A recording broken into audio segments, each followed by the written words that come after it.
All right. Good evening, ladies and gentlemen. This is Rick Phillips with CampusNation.com, the sports animal. And we are live broadcasting from the Panthers field here at Miami Trace in Fayette County. This is a game between the Wilmington Hurricane and the Miami Trace Panthers. And we're now live on the air with our pregame show.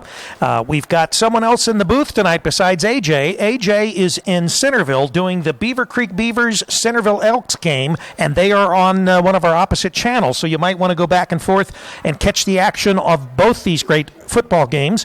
Beaver Creek currently is leading 7-0 right now over Centerville, as their game started about 30 minutes prior to our game. So they are actually in action and underway. But in tonight's game, we have Joe Davis in the booth with us. He'll be doing our play-by-play tonight, and Rachel Hargrave on our video camera.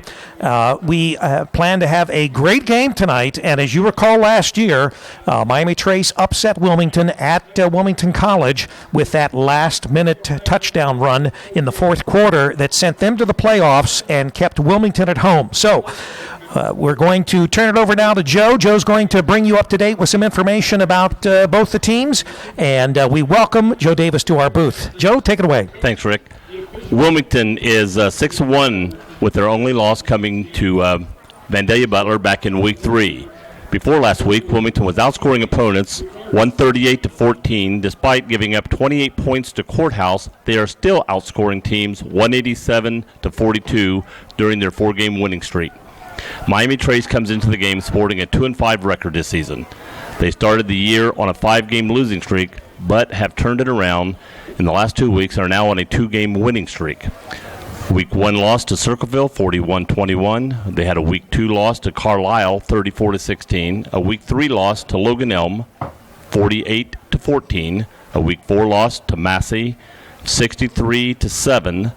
Week 5 loss to Chillicothe, 45-14. But since then, Week 6 against McLean, they won 32-13. Week 7 against East Clinton, they won 27-7. And now Wilmington is on a 4-0 in the SEOL, and Trace is 2-2. Wilmington is tied with Massey for first place in the SEOL. Wilmington meets Clinton Massey next Friday night at Wilmington's Ida Hurricane Field. And tonight let's see, did we see who actually won the toss and who's going to receive and who's going to kick off? Don't have that information yet. We'll pass it on. Obviously, we'll know at the beginning of the game, and we, as always, will try to bring all the scores that we can to you. And, of course, as we explained to you earlier, that Beaver Creek team is currently 7-0 over the Centerville Elks on our other network. Our Campus Nation 2 team is there in Centerville doing that game live. And we will be getting underway here in about 12 minutes. And as always, you're catching our information live on our live audio stream on both channels. And tomorrow we'll have the Wilmington Miami Trace audio and video on demand later in the afternoon, as well as with the Beaver Creek and Centerville game. Now we've got the national anthem, so we'll take a minute here.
Yeah, we're not quite as worried about that as we are obviously the national anthem.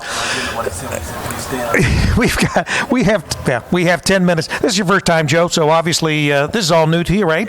Yeah, and hopefully we'll have you back on many occasions to help us with our game broadcast. Joe will be doing play-by-play tonight, and I'll, as always, provide my colorful color, and I will also try to keep you up to date on local scores and games. I will try to keep in touch with A.J. Ganger and Campus Nation 2 at the Beaver Creek Centerville game and keep you up to date on that game. Obviously, as an alumni of Beaver Creek, I will have a vested interest in the outcome of that game. And hopefully the Beavers will do well, and they will beat Centerville probably for the first time in several years. But anyway, if they keep that winning streak alive, then they are going to most likely be into the playoffs for the first time in many years as well, at least as far as football. As far as other scores, we'll be bringing you scores from around the other leagues, and we will attempt to keep you up to date with those scores as they come in. And we'll try to lend anything else that we can. I've got an interview with Aaron Hammond, who is the athletic director, or at least Joe has an interview with Aaron Hammond at halftime. Aaron is the athletic director here at Miami Trace, and we'll be talking Miami Trace athletics. We'll ask him about possibly any new facilities or any types of upgrades to the facilities that they forecast, any things that he wants to point out as far as some of the other teams that are playing besides their football team, outstanding athletes, what he looks forward to as far as the winter as well as the spring with the teams that they're going to be fielding.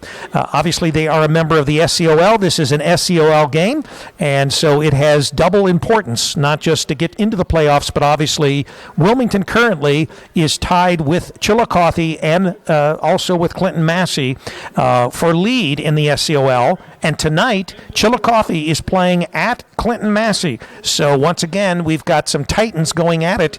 And after tonight, we may just have one or two people standing atop that SCOL championship as far as going forward. And then, of course, the big game that we will be looking at next week, and we'll have that also on Campus Nation, will be the game between Massey and Wilmington, and that will be at Wilmington this year. So we will be bringing that game next week, once again at 7:15 with our pregame and 7:30 with our kickoff. It's going to be another couple weeks before we bring you the next game as far as the Quakers. So keep a look at our website for anything that's coming up with regard to the Quakers. Our next game with them will be the 24th of October when the Mount Union Purple Raiders come in to visit the Wilmington Fighting Quakers. Still haven't figured out who actually won the toss, who will be kicking off, who will be receiving. We also have our Wilmington statistician here, and you're going to be giving us the stats at halftime, right? Yeah. And you are? Jack Lomo. And Jack is our statistician. Actually, he's not our statistician. He's Wilmington's statistician.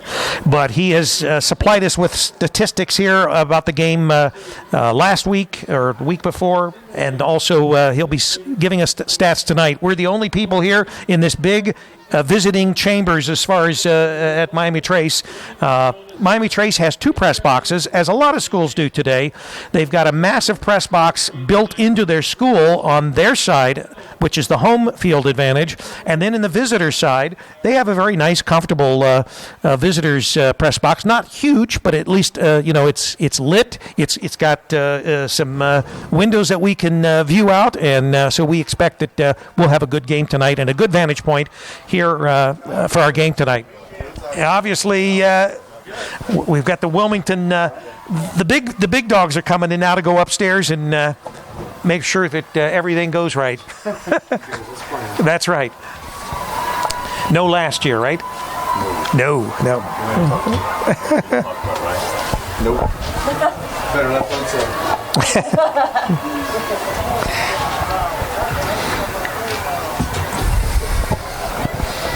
Got about 5.5 minutes to go before the game will begin, and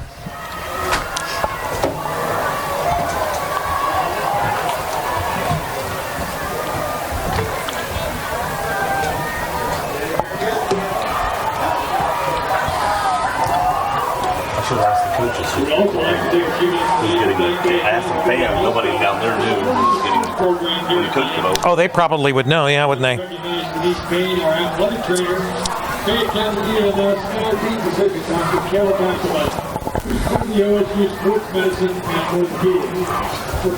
our schedule coming up, just word to the wise, we've got the game next week with the Clinton Massey Falcons on the 23rd, and then, of course, we round out the year on October the 30th with Wilmington at Chillicothe. Once again, a big game. Chillicothe is a fairly strong team in the SCOL this year, and, of course, they are tied with Wilmington and also with Massey currently tonight for the lead. That will change because, obviously, Massey and Chillicothe so Wilmington did win the right. So we're not sure whether they actually won and the other team deferred. Right, we don't know that. All right. So Wilmington will have the ball when we start the game, and Joe will be bringing you all that action play-by-play. And here come the Hurricane as they blow on the field, right, Joe?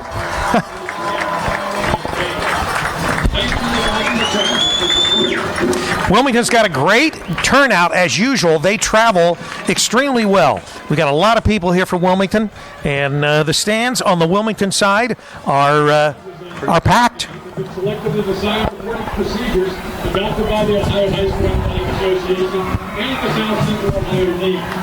The officials for tonight's game were referee Tom Capizella, umpire Bart Gray, linesman Chuck Cather, line judge Ryan Creasy, back judge Nick Ryan.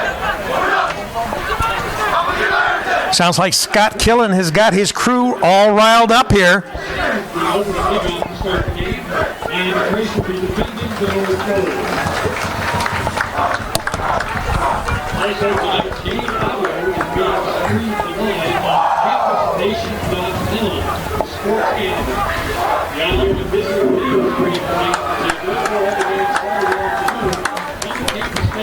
Looks like Trace is going to be kicking off from our right to our left as we're up here in the broadcast booth. Right, so on your radio dial, and I think this stadium is a north-south stadium, unlike some of the stadiums that just recently, like at the Blue Lines that we were in that was east-west. This stadium is north-south, and we had the brunt of the setting sun in our face, so we obviously know that if that is west, this must be north. So they are going to be kicking off from, we said the left or the right? They're kicking off from the right. So they're kicking off from the north, and they're going to kick to the south. Right. Right.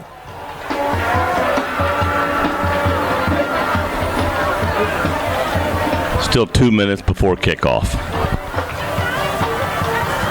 I'd like to remind you that tonight's game is brought to you by Bogart's Southern Barbecue. Marty Bogart, you let him know how much you appreciate the fact that Bogart's is helping us bring this game to you. And I have the word from Marty that in next week's game, he's going to be bringing barbecue up to the press box for the Campus Nation crew. Maybe we'll see if you're going to be up there, we'll make sure our stat guy gets some barbecue too. But he's going to be bringing barbecue up, so we'll be able to taste the delicious barbecue firsthand next week during the Wilmington-Massey game. All right, I'm going to turn it over to Joe. Joe's going to be bringing you play-by-play. I'll inject my color where it's appropriate, and we'll be ready to set with kickoff here. All right, the umpires or referees are taking their positions, so we're about 1 minute from kickoff here. Can you see who's deep for Wilmington so I know who to say got the ball? I see 11. Looks like it says 85. I don't have an 85. Is it Dylan? Yeah. Dylan Bogart's back?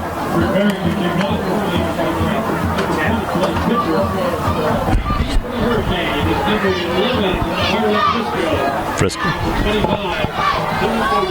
So it's Frisco and Bogart are back to receive. And we're getting ready.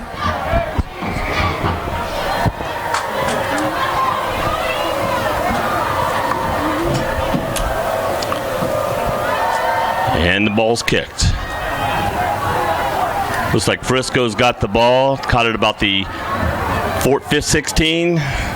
Frisco's got the ball tackled down just over the 35-yard line. It looks like about the 36, maybe 37. Number 11, Frisco returns the kick. Number 86, Jacob Tickler. Wilmington will have the ball first and 10. And they're on 37-yard line.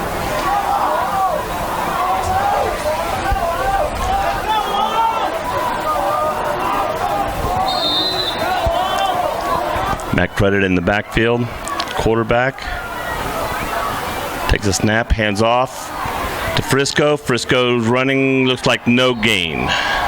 Yeah, it looks like the Panthers had that smelled out, Joe. Looks like they were ready for that play. Right, took him down with no gain.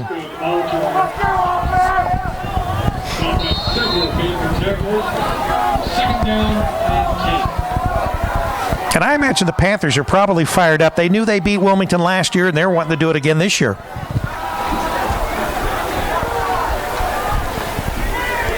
Keeper, he runs, gets maybe 2 yards. Credit gets the ball about 2 yards to the 39. That's going to be third down. Looks like about 8.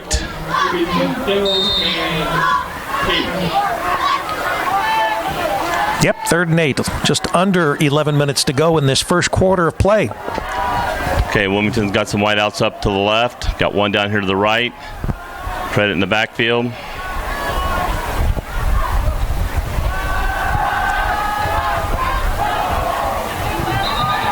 And pass out to the left is incomplete.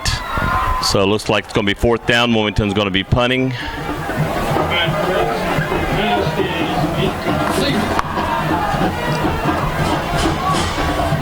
Wilmington has a player limping coming back in. Who is that we've got that's limping? Is that Dylan? Didn't get the number on it. Well, hopefully, whoever that was on our Wilmington side will. It'll just be something that maybe is a Charlie horse or something. Number 25. Yeah, looks like Dylan. Dylan came back limping. Hope it's just a Charlie horse. Nothing serious, hopefully. Now we got a timeout, it looks like. Wilmington has already called a timeout. And that's true. Rachel was just commenting that, with the cold air and that, it's going to be something that they're going to probably be fighting all night as far as cramps. I would say, cramps are probably going to be with that cold air. Not used to the cold air, especially, too. Some cramps may be coming on. And I don't know what this timeout was all about. It seems unusual to take a timeout at this stage of the game. At this stage of the game, but they wanted to make sure everything was ready and proper, I reckon. Didn't want to get behind quickly. Unless it's a fake of some type or there's something, but that's an awful lot of ground they'd have to make up if they were going to try something tricky here. A punt. Nice punt. Backing them up to about the 25-yard line. Wilmington's on him quick and have him down about the 27, 28-yard line. Now, Miami Trace had a real good running game last year, hence that's why Wilmington lost with that fourth quarter scamper. But I'm not really sure how many they've actually graduated since last year and how many returners they actually have. Have to take a look at their roster and see how many. A lot of juniors and sophomores on That's there. right, yeah. So they look like they've got a fairly young team. Trey starts running up the middle. Gets the ball to about the 33-yard line.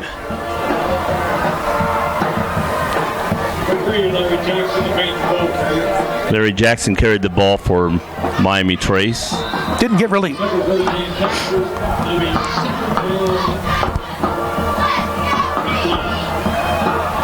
So Wilmington basically stopped him. Maybe 5. It's very close. Another handoff on the right side. Run. Gets a first down. Looks like he made it to about the 42-yard line. So Trace is moving the ball on Wilmington right now. Now, one of the things that we've seen from last week's game there, Joe, the Blue Lions, they did very well running against Wilmington, and they run that offense that's very similar to our friends in Clarksville. So I just wonder if Trace is looking at that and thinking this is what they want to do. They maybe say, okay, watch the film. Let's try to do the same. I tried to go up the middle this time. Wilmington was right on it. Looks like he might have got a yard to a half yard. Defense had that smelled out from the beginning, it looks. Yeah, they're going to give him right at a yard gain on that. Second down and 9. Second down and 9. Wilmington's playing pretty close up the line of scrimmage. Looks like they're expecting run most of the time, not too much in the pass.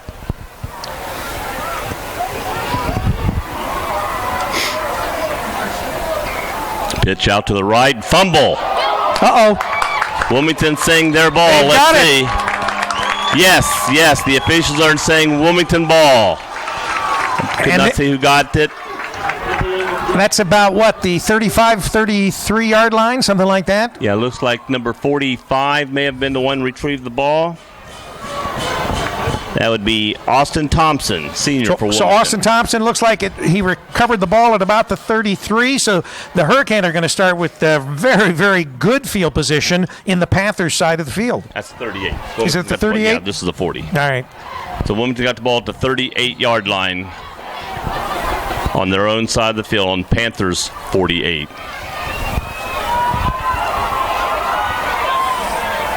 Credit behind. Fakes it, hands off, keeps it up the middle, and got almost to the 35. About probably 2 feet shy of the 35-yard line. Second down. Panthers defense, when it comes to the run, look like they're pretty stingy, Joe. Yes, well, they look like they're either prepared for Wilmington's running game, or they've got pretty good run defense. Right. Wilmington a little more spread out this time.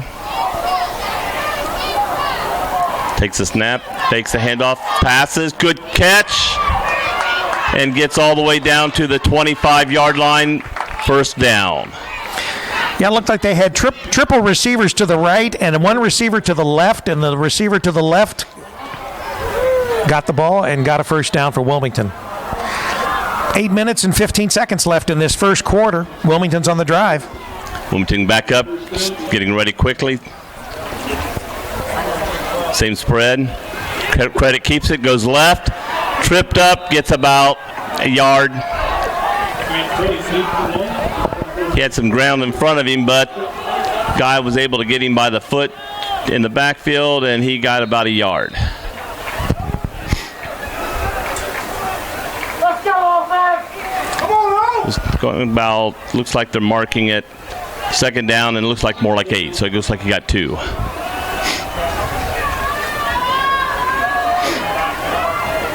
Again, 3 wide receivers spread out right, 1 to the left. Passes to the right. And he gets down to the 20-yard line. Completed pass to Brady McCune out here on the right side. He got to the 20. Referee's calling timeout on the field.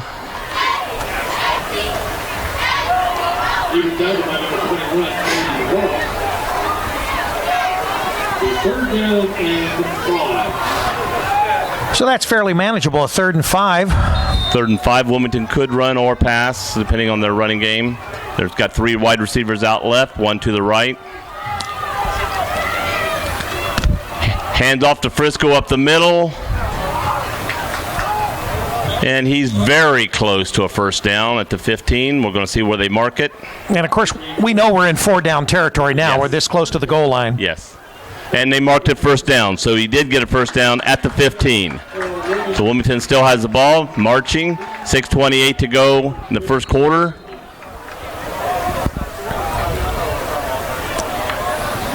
So Wilmington's got Trace backed up on their heels a little bit here in the first quarter.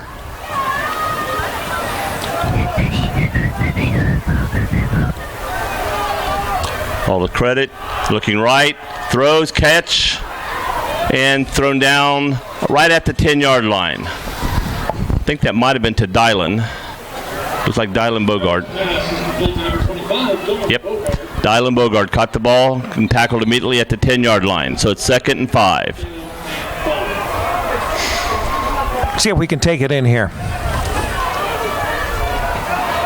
In motion, handoff to Dylan. Dylan going left, cuts in, gets down close to the 5. Looks like about a half yard shy of the 5-yard line. Some So quick it's going to be third and less than a yard. Quick scores out of the G-Walk. The Wayne Warriors are leading the Northmont Thunderbolts 7-0 in the second quarter. Sydney Yellow Jackets 22. Troy Trojans, they're at nothing in the second quarter as well. These numbers are hard to read up here, so if I don't say a player's name, it's because I cannot read his number. Well, you can read them better than I can, so you don't have anything to worry about. Hand off to Frisco. He runs, gets over the 5. It's going to be a first down goal to go just over the 5-yard line. So we got 4 stabs to get it into the end zone here. Butler Aviators 7 and the Green Wave of Greenville, they've got 6 in the second quarter. We know Beaver Creek was leading 7-0 over Centerville in the first quarter. Handoff, quarterback keeps it, in trouble, running left, cuts it in, push down, tackled, close to the goal line. Touchdown! Wilmington Hurricanes got a touchdown with 4:44 on the clock.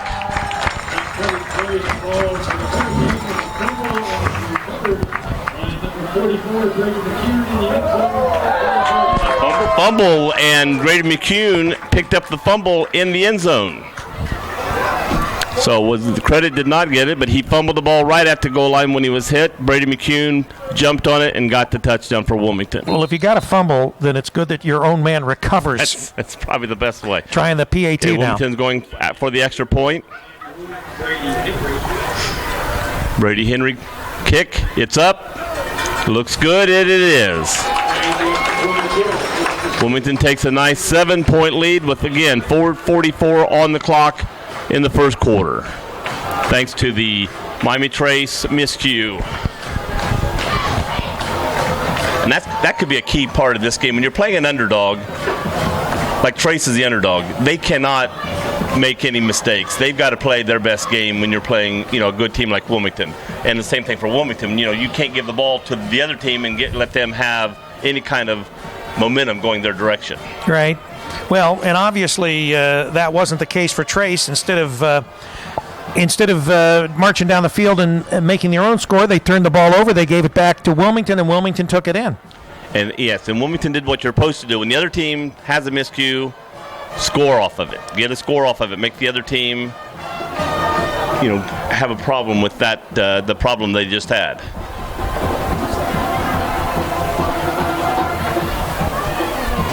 Trying to get my app to post the score. Okay, Wilmington ready to kick off on the 40-yard line.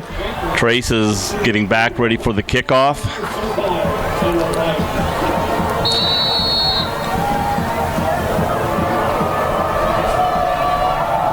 It looks like a squib kick. Bounces over Trace. Nobody's got the ball. Everybody diving, but it looks like I'd say Trace covered it at about the 26-yard line.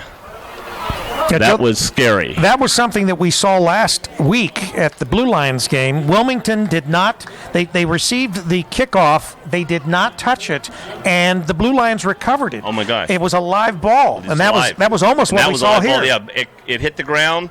It bounced a couple. Then it took a high bounce over the player's head, and then 2 or 3 players jumped on it, and there were more black around the ball at that time than there were white yet. Okay. Handoff up the middle for Trace. Gets about a yard.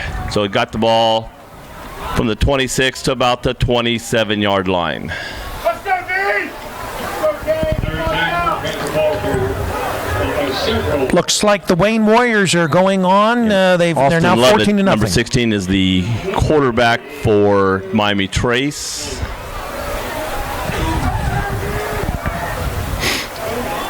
He's under center. He gets under center where Wilmington is usually in the shotgun. Right. He's going back. Long pass, wobbly pass, up for grabs, and the offensive player, number 21 for Trace, had to knock it away from the Wilmington defense. Yeah, he actually played defense. He actually played defense on that play. That ball was thrown very long and high and wobbly. Wilmington had 2 receivers in the area to Trace's 1, and he had to actually jump up and knock it away from Wilmington. Maybe we see now why they don't have a great passing game. Well, that may be why they work on running. If you work mainly on running, hopefully you should have a good running game. Right. That's what you spend most of the time practicing. Exactly. Okay, pass off to the hand off to the right side. Guy number 3 gets just over the 45. Looks like it's going to be close to a first down. Let's see where they mark it. They did. Marked it over close to the 47 and gave them a first down. Out of the Greater Miami Conference, we've got the Mason Comets 28 and the Oak Hills Highlanders 3. The Coleraine Cardinals are thumping the Lakota East Thunderhawks 27-0. 2 receivers, one out wide to the right, one to the left. Handoff over right tackle, and he gets to about the 39-yard line. It's going to be second down. And about 8 yards. Yeah, they're not really getting a lot of territory with their running. No, they're moving it slowly. And if Wilmington can keep them only getting 1 or 2 yards a frame, they can keep them in track here. Right. Obviously, if you get 4 or 5, it's a lot more manageable. Again, short pass up the middle, got it. Gets over the 45 to about the 46 when he's brought down. It was a quick pass to looks like to the tight end.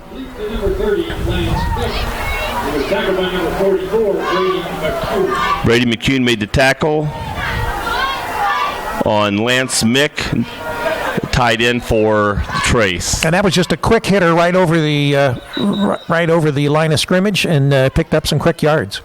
And that looks like their primary way that they pass, real quick, short hitters. Looking here, they've got it marked third down, but the things are almost right beside each other, so I don't know if they're going to measure it or going to talk it over. Nope, they gave him the first down. Oh, okay, so the chains are going to move. It is a first down. From my vantage point, it looked like I think it was a first down. Anyway, so again, they got the ball about the 47-yard line. Handoff. Oh, Wilmington was on that one right off the go. Yeah, they stopped that with no gain, basically. Fake handoff to the right, came back to the left, and Wilmington was right on top of it.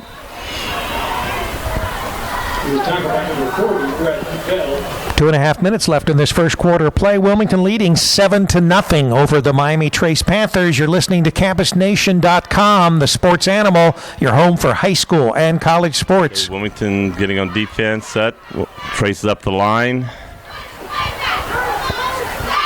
And a motion. Quarterback going to throw again. Blocked down.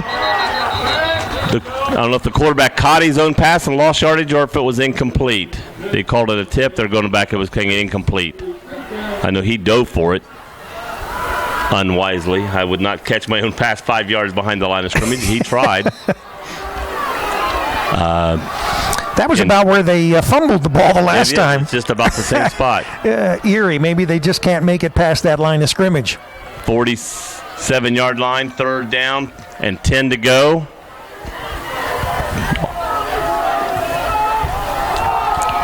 Pitch out, coming around to the left side toward us.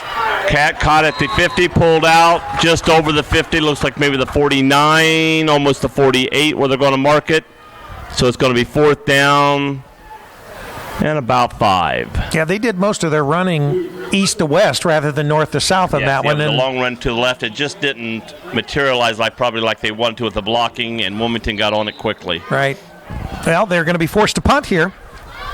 They're back to punt, going to be kicking from around the 40. It's a fake. It's a fake. The guy's wide open. Nobody around him. Catches the ball. He's running 30, 20, 10. Knocked down at about the 8 yards. They flag. So right now they're down at about the 8-yard line with a flag, and nobody was ready for that fake. He ran out on the right side, and nobody followed him at all. I would imagine that penalty is probably against the Hurricane, too. Probably something that's going to be added on. It could be. It could be a block, though, on Trace. I'm not sure. It came quickly, I think, while the running was still.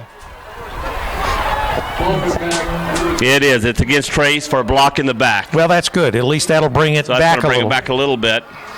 Yeah, he was absolutely wide open. Oh, there was nobody near him. They did not even contemplate that there could be some shenanigans there, and Trace took full advantage of it and picked up some great yardage. And if it had not been for that penalty, they got the ball back to the 40. So they didn't really pick up a lot of yardage on that play now, but they got a first down. They got a first down, so they get 4 more downs now, where they were giving the ball back to Wilmington. Right. Always be alert. Everybody, always be alert on a punt. Yeah, Wilmington does that a lot, but Wilmington doesn't have the corner on that market. Again, handoff going over right tackle on the right side. Wilmington grabs him, gets about maybe a yard at most. Pushing back about 5 yards. A lot of pushing and shoving, but nothing going on. Okay, they're marking it right at the 40, so they didn't give him what I thought was a little over it, so they're marking it right at with no gain at all.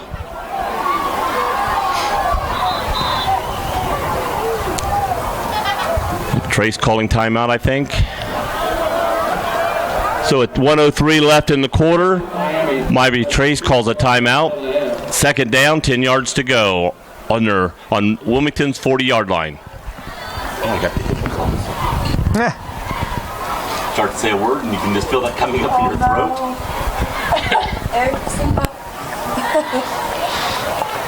Well, when you're doing play-by-play and you have the hiccups, that makes it kind of difficult. It's like, yeah. It's called the giddy-up, you know. And, of course, this is Rick Phillips with Joe Davis and Rachel Hargrave on our video camera. We are bringing you live Campus Nation broadcasts of Wilmington Hurricane and Miami Trace Panther football. Yeah.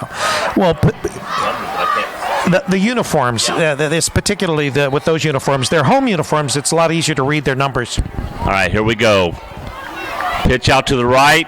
Number 3 going around. Hit immediately, taken down at the scrimmage line. No gain again. It's going to be 3rd and 10 one more time.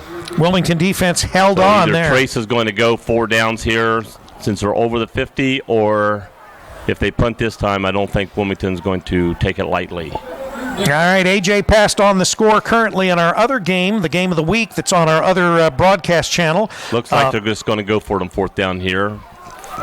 Oh, it's only 3rd down. I apologize. I thought it was 3rd and 9. 3rd and 9.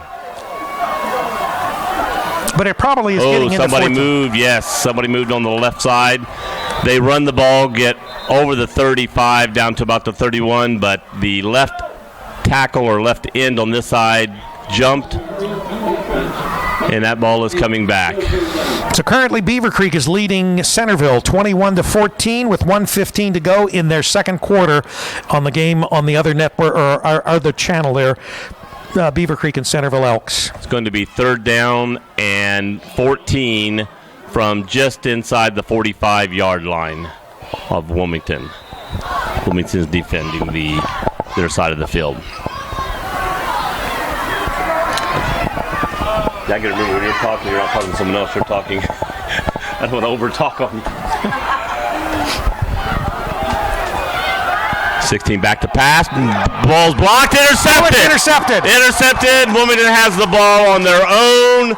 Looks like 47-yard line. So it looks like that's 2 turnovers. The second succession of plays, Wilmington gets another turnover, this time by interception rather than by fumble. Now Wilmington has 34.8 seconds to do something before the first quarter. Who are they saying picked that? I did not hear it, and I did not see Maybe the announcer will give us a clue. You can always put down player to be named later. Yeah, but I can't do the number.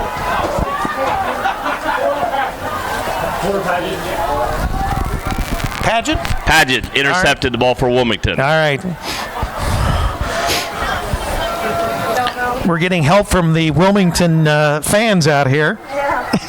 Fakes, goes long, caught it by number 86 of Wilmington. What a move, and there's a tackled down about the 24-yard line. So Wilmington hit quickly. These numbers are hard to read, but it looks like 86 would be Ryan Camp, who's only a freshman. I'm wondering if that's true. Kind of hard. Who was the number? 58. I apologize. These numbers. Wilmington's Gabe lining up Smith. quickly. Wilmington lined up quickly. 20 seconds left in the quarter. Handoff up the middle of Frisco.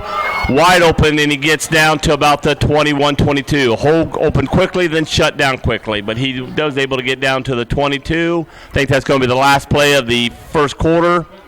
Clock is ticking down and over. So Wilmington's leading 7-0 with as we go into the second quarter. Wilmington has the ball, second down, and the ball on about the 21-22 yard line. Yeah, and they're knocking on the door for another touchdown. Yeah, there. that's what you do. When the other team makes a mistake, you got to take advantage of it. And do it quickly. Yes. Because you're catching them off guard. Yes, just go immediately down the field, and if you score that'll. And if Trace is the underdog in this game by their record, and if they have the ball twice and they have fumbles or interceptions, give the ball back, and Wilmington scores both times, that deflates their ego and game plan at this point in time. Right. Don't forget, give Marty Bogart a call. Tell him how much you appreciate him bringing you Hurricane football. Give him a call at 937-655-8100. Remember, Bogart Southern Barbecue. It's delicious, and you can get some just by heading over to 975 South Street right there in Wilmington, Ohio. Bogart's Southern Barbecue. It's Southern Ohio and Southwest Ohio's best barbecue. And we're going to have some next week. I think I'm going to have to make sure I come to that game. And absolutely. I'm helping you guys out. I'll help with the numbers next week. Right. Here we go. We got a play going. Play going, and the ball was snapped, and Wilmington took the ball to about, I'm looking about the 18. It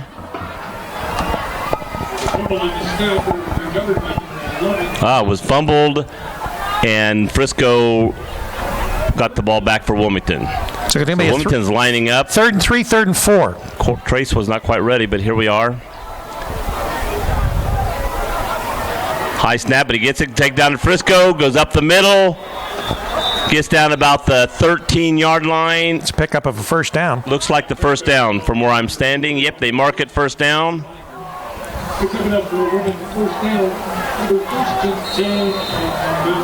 They got all the way to the 12.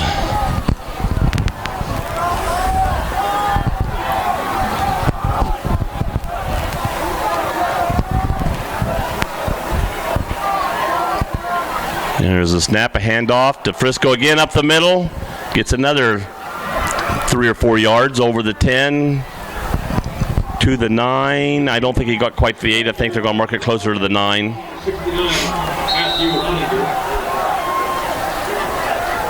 Giving him 4, I think. Yeah, it's a 2nd and 6. So they did mark it the 8-yard line. Again, back in the shotgun.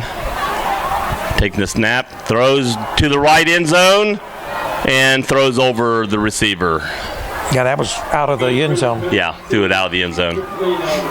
The receiver for Wilmington did have a step, and if the ball could have fell in, he would have had it. Right, had he thrown it He's a tall receiver and had position on the receiver. Once again, 4 down territory, and it's 3rd and 6. So I would imagine that Wilmington, if they don't make it here, they will try on 4th down as well. Takes the snap, hands off to Frisco up the middle again, pushing forward, got over the 5. We've got to get to the 8. They're marking it. Looks like it's going to be, about a yard and a half, close to it? No, yeah. 4th down. So right. Are they going to go for the 4th? 4th and 2. Or are you going to kick a field goal? Looks like they're still on the field.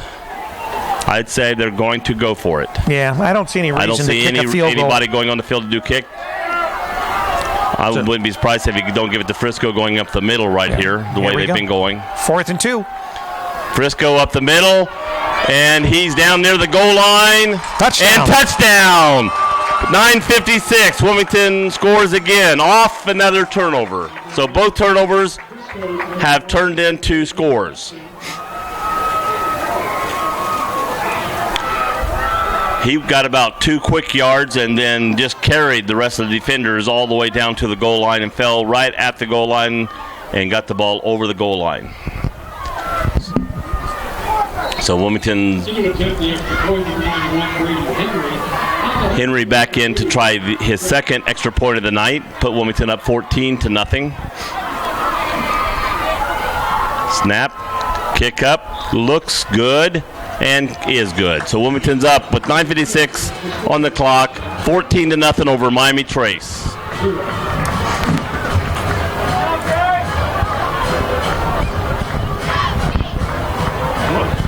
Try the lights off, see how it feels.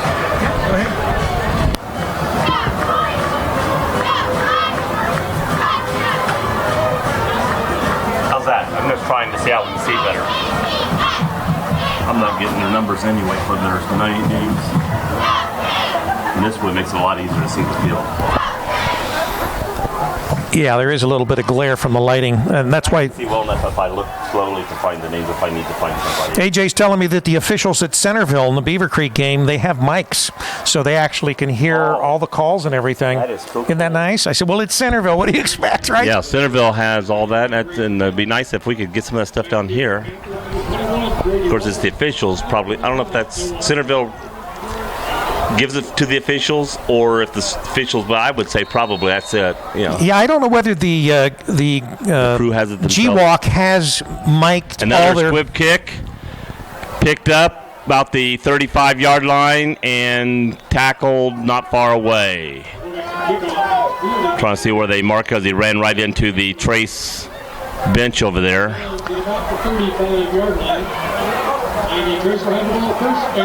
First and 10 right at the 35. In fact, they're putting the ball right on the 35-yard line. So he caught the ball, went left. Wilmington grabbed him and put him down immediately right in front of their bench. Okay, he's up under center. Handoff going over left tackle, flag in the backfield. And gets practically no gain, maybe a yard. But there is a flag. We'll see. Dead ball, delay game, so there was no play.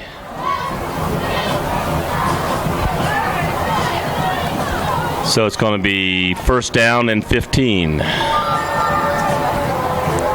from the 30 after they mark off.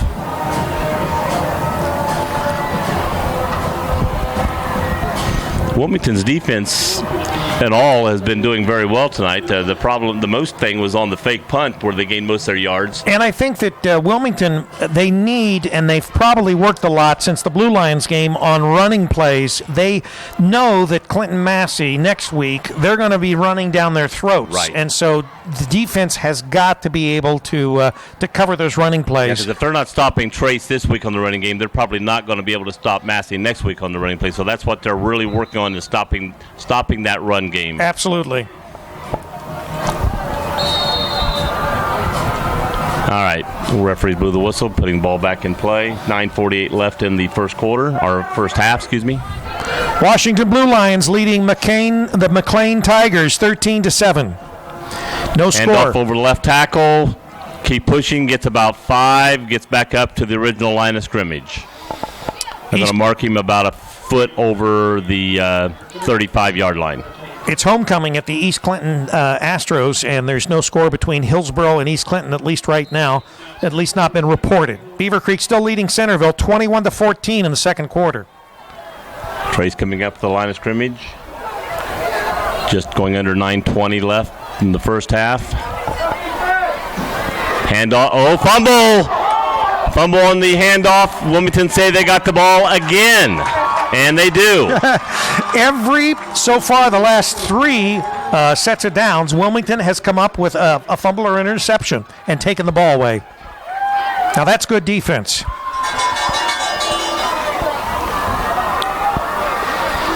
And the Hurricane are going to once again start in the Panthers on their side of the ball, or on their side of the 50. So here goes Wilmington. Can Wilmington score a third time off of a fumble off the other team?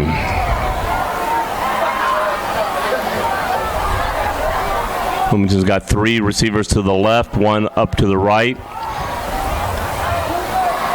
Going back to pass. Got to be a pass. Long pass down the left side. He's wide open. Yeah. He catches it. And touchdown, Wilmington. 9:03 left in the first half. Now that is the way to take the ball away and to score.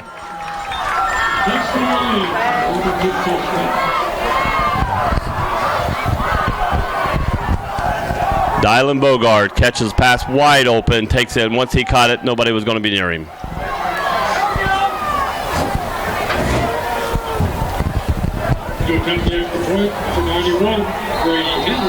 Brady Henry back to get his third extra point of the night.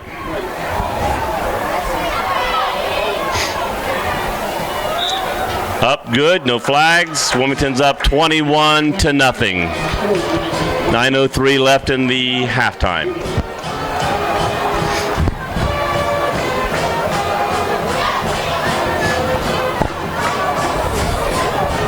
You can almost see or feel the air going out of the bubble for Miami Trace. I think they came in with high hopes. They started moving the ball their first drive until the bad pitch on that, and then the fumble, and Wilmington went down and score.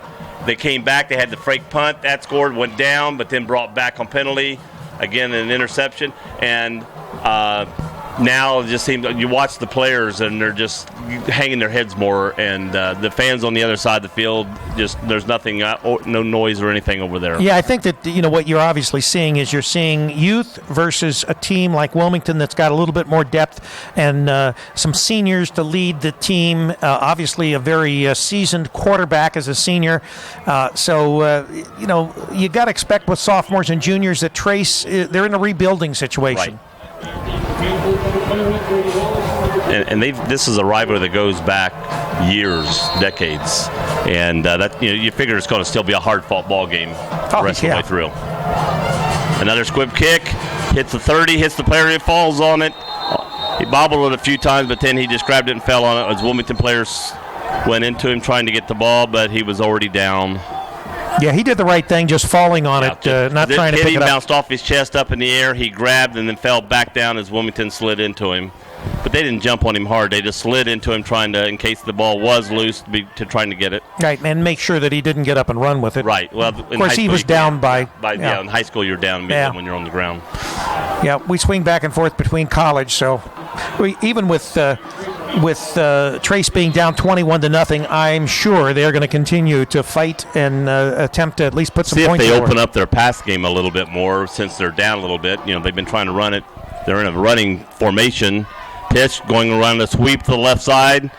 Number 3, who had a good run a while ago, he's got a good run here. He's still on the. He went all the way down over the 50 to the Wilmington 46-yard line. Yeah. Well, maybe they're going to mark it the 47-yard line. Pickup of 20-some yards. Number 81, for that, The ball was on the 33. So it's 17 to the 50 and plus 3 more yards. So it's right at 20 yards on that play. Exactly. Here comes Trace up quickly to the line of scrimmage.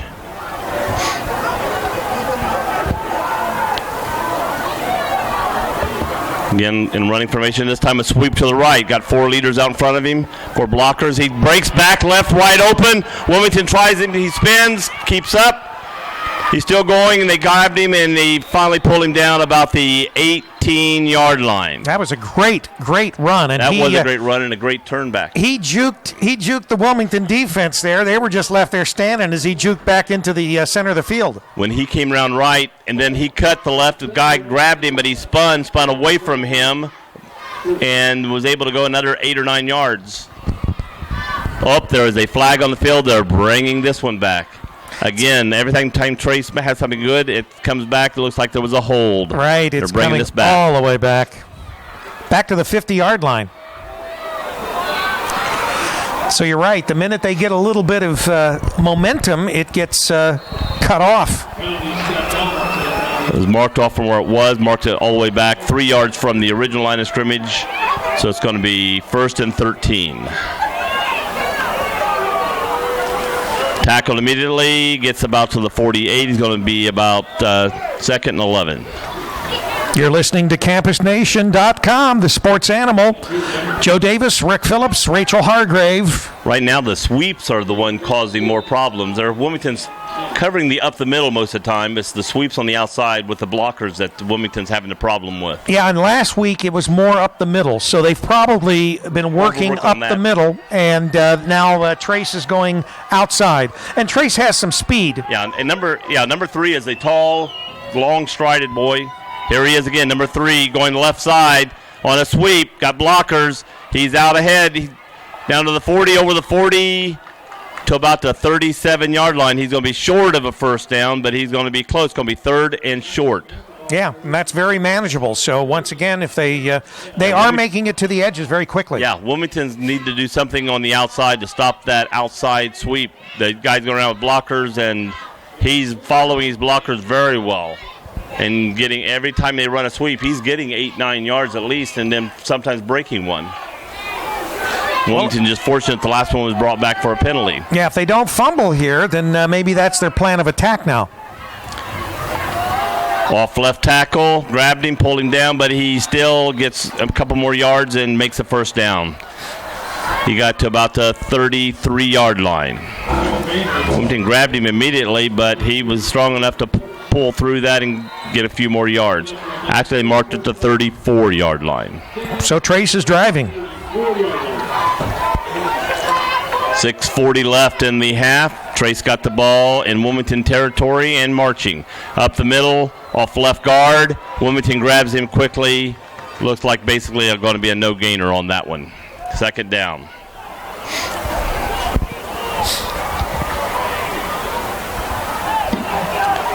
Wilmington defense is staunching up when it needs to be at times.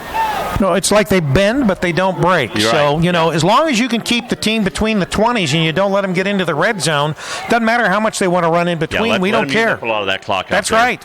Okay, you look like they're in running formation. Comes back, quarterback keeper. He's hit in the backfield and knocked down at the 40-yard line. Wilmington defense wasn't fooled a bit on that one. No, that was the quarterback keeper, and he came around. There was a defender back there, broke through. He stopped, tried to turn around, and was creamed right there on the 40. So now we've got 3rd down and 16. So they were doing good running up, but when they tried that sweep, Wilmington finally broke through and stopped that sweep before it got started. And I'd say down by 21 and still on they're going to go forward. Wilmington's side. This is going to be 4-down territory. Okay, pass to 3. Oh, just as he was pulling it in, he was hit. Unfortunately, I cannot see the number, but it was incomplete pass. He was about the 28-yard line, so he would have, if he caught it, he would have been down close to a first down and would have made a manageable 4th down try for them. So now the next question is, they going to try another pass with a 4th and 16 since they tried that with a 3rd and 16? They've got the punter out there, actually. Yeah. They don't want to give the Wilmington field position, evidently. All right, so is this a real punt or what? Yeah. I'd say Wilmington's should be ready for this one, but you never know.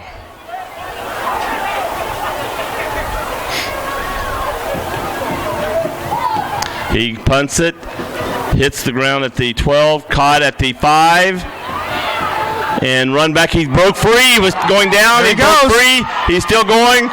Grabbed again. He's up to the 50. He broke free. Still wide open. He's going. He broke free with Wilmington around him. He's taking this to the house. I'm looking back. No. Oh, there is a flag on the play at the 50, but I think that might be face mask. Oh, you think it might be? I think that's a face mask at the 50, so I think this will stand up. All right, so we'll wait to see about the flag, but it looks like a Wilmington touchdown. Because when he was grabbed over there, I couldn't tell if it hit his shoulder pad or his. Now, who ran that back? Dylan. So it was Dylan. Dylan again. Dylan doing his jumping around. Well, Marty Bogart will say, just like he says, he taught him how to do that. 10-yard. It is against Wilmington. It is not a face mask. It's 10 yards from the spot. The spot is about the 48-yard line. Wilmington's going to have the ball about the 42-yard line. Their own 42 going toward the 50. So they still got it off the punt. A great run back. Great. Still got good field position. Right. And it certainly doesn't take anything away from the fact that he took it the length of the field. I have seen Dylan. I have seen Dylan in basketball and football throughout the years. My son coached him in Pee Wee, and he's also, I've refereed him in basketball, and he has moves that unbelievable. That Marty taught him. Yeah, I probably his mom, really. I don't think Marty taught him. There you go. But I tell you, he just has unbelievable moves, and he's hard to bring down. So Wilmington has the ball. First down at the 42-yard line, 4:55 left in the halftime, or till the halftime. Hand off in the backfield to Frisco. He gets up. I'm not sure. It looks like they maybe got a 2-yard gain. Let's see where they mark it. He was hit and pushed back. I got to see where the referees mark it. They're going to give him as good as I thought he got. Certainly, there's enough time still to score before the half, and Wilmington's going to one way or another run all this time off the clock. Yeah. I thought he had about a 2-yard gain. They're going to give him about a 6-inch gain. Yeah, so it's 2nd and 10.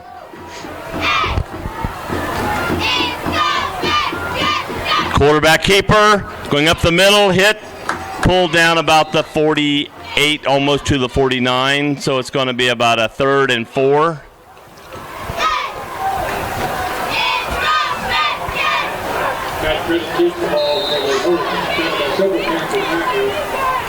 Ball's just marked over the 48-yard line. 3rd down, about 4 yards to go. Hand off to Frisco up the middle. He's hit about the 50, falls forward to about the 49. Just short. Don't know if he got up to the 48. I think they're marking at 49 and a half, actually, like a little between. It's going to be close.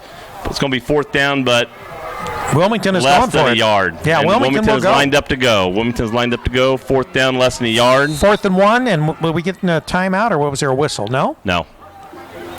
That was just a ready clock. That Didn't was look just like a he got ready whistle it. and hiked it, and it's probably going to be a measurement. Yeah, it's very, very close. It's very close. We're looking right down at it. Depends on where they measure it and what they do by their eyes. If they say, I say where they measure it's a 1st down, but let's see. Yep, they mark They're the first. Giving it. They put the ball a football length over the 48 or inside the 48, depending on how you look at it, going to the left. So he Hurricane first down with 3:13 left in this first half. Not quite to the 47-yard line. 3 minutes to go. Wilmington still got the ball. Let's see if they do anything to speed up play before, so they don't lose the clock before halftime. Going back for a pass. Throwing long to number 44, but he threw it out of bounds. Yeah, he had no chance of catching that ball. That was to Brady McCune, trying to hit Brady McCune going down the sideline. He was well covered, and the ball was thrown out of bounds. That stops the clock at 2:53, 2nd down and 10.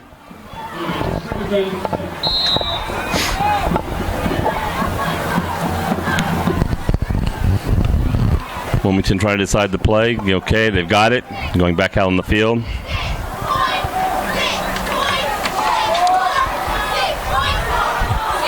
Handoff coming this way. And he's hit right at the 45-yard line. Picked up a yard or two.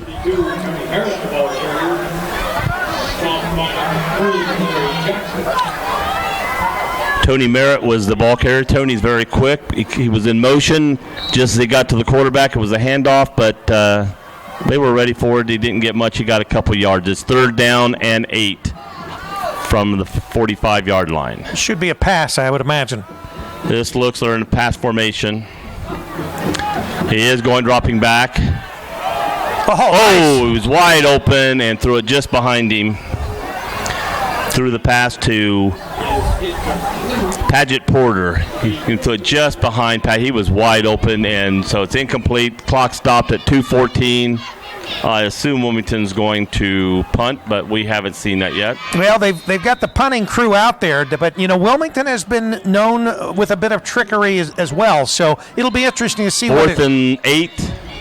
Wilmington calls a timeout, so it's timeout with 2:14 on the clock. Wilmington looks like getting ready to punt the ball at 4th down. Yeah, Killen called that timeout, I would imagine, because they may have had something going on, and they may still be talking over whether they're going to attempt something.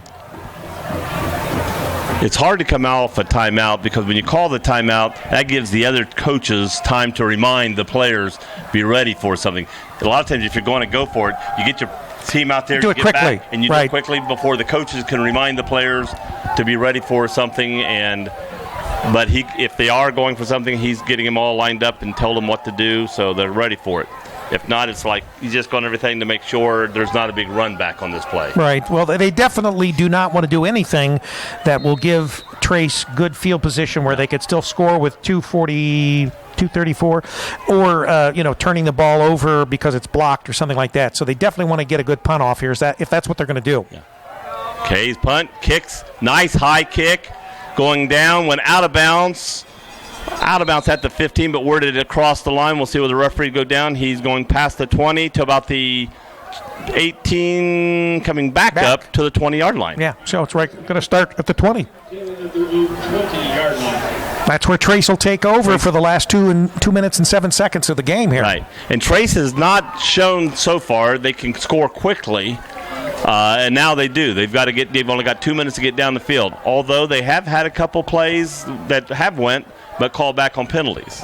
Well, and that's the problem. When you're primarily a run team, then, there is no lightning strike to try to get back into the game.